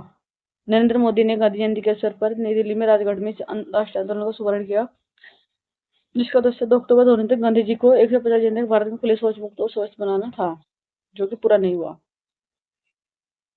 अगला प्रश्न है, राष्ट्रीय धरोहर नगर विकास एवं संवर्धन योजना शुरू होने पर कितने शहरों में लगी गया है? इसका नाम है HRIDAY। राष्ट्रीय धरोहर नगर विकास व संवर्धन योजना HRIDAY को 21 जनवरी 2005 को लॉन्च किया गया और उसे देश के 12 शहरों धरोहर शहरों में लागू किया। इस योजना का उद्देश्य इन शहरों के सांस्कृतिक और ऐतिहासिक ढांचे चरित्र को संरक्षित करने के साथ साथ बुनियादी ढांचे, जल, स्वास्थ्य, सड़कों में सुधार करना था। अगला प्रश्न है, एकीकृत बाल संरक्षण योजना की शुरू की थी? ए 2009-10, बी 2011-12, सी लगभग 2013-14, डी 15-16। से आंसर ए 9-10। समेकित या एकीकृत बाल संरक्षण योजना भारत सरकार के महिला व बाल विकास मंत्रालय द्वारा 12 फरवरी 2009 को कार्य करने के लिए अनुमति की गई। यह योजना देश के बच्चों के लिए सुरक्षित वातावरण बनाने और बाल संरक्षण सेवाएं प्रदान करने के उद्देश्य से शुरू की गई है। अगला प्रश्न है, जन भागीदारी योजना निम्नलिखित किस राज्य द्वारा प्रदान की गई? ए उत्तर प्रदेश, बी केरल, सी मध्य प्रदेश, डी बिहार। से आंसर इसका सी मध्य प्रदेश। यह मध्य प्रदेश द्वारा शुरू की गई। इसका उद्देश्य है ग्रामीण नागरिक क्षेत्रों के संबंधित विकास कार्यों के लिए जन सहयोगी लोगों की भागीदारी को प्रोत्साहन करना। अगला प्रश्न है, पहल योजना किस संबंध है? ए कृषि ऋण से, बी एलपीजी सब्सिडी का प्रत्यक्ष निर्धारण, सी महिला शिक्षा, ई डी उपयुक्त में से कोई नहीं। आंसर इसका बी। पहल योजना एलपीजी सब्सिडी का प्रत्यक्ष हस्तांतरण संबंध है। यह पहला योजना मुख्य रूप से एलपीजी सब्सिडी सीधे लाभार्थी के बैंक खाते में हस्तांतरण करना है ताकि बिचौलिए की भूमिका खत्म हो और भ्रष्टाचार पर लगाम लगाए। अगला प्रश्न है, लोक नीति सरकार के वे नियम है जो क्रियान्वयन से संबंधित होते हैं। यह कथन किसे समझते हैं? लोक नीति का अर्थ है, बी लोक नीति का महत्व, सी लोक नीति का प्रकार, इनमें से कोई नहीं। सी आंसर इसका ए लोक नीति सरकार के नियम है जो क्रियान्वयन से संबंधित होते हैं। इस कथन लोक नीति के अर्थ से संबंध है। लोक नीति मूल रूप से सरकार द्वारा बने गए नियम, निर्णय व कार्य योजनाएं जिनका उद्देश्य सार्वजनिक समस्या का समाधान करना होता है। अगला प्रश्न है, भारत में नीति आयोग का गठन कब हुआ? 1 जनवरी 2004, बी 1 जनवरी 2015, सी 15 अगस्त 2014, सी डी 26 जनवरी 2015। आंसर इसका 1 जनवरी 2015। इसकी स्थापना भारत सरकार योजना आयोग के स्थान पर की गई। इसका उद्देश्य सहवारी संघवाद को बढ़ावा देना, देश की आर्थिक व सामाजिक नीतियों के लिए थिंक टैंक के रूप में कार्य करना। अगला प्रश्न है, लोक नीति का मुख्य उद्देश्य क्या है? ए निजी लाभ कमाना, बी सार्वजनिक समस्या का समाधान करना, सी केवल करों में वृद्धि करना, डी सरकारी कर्मचारियों का वेतन बढ़ाना। सी आंसर इसका बी सार्वजनिक समस्याओं को समाधान करना।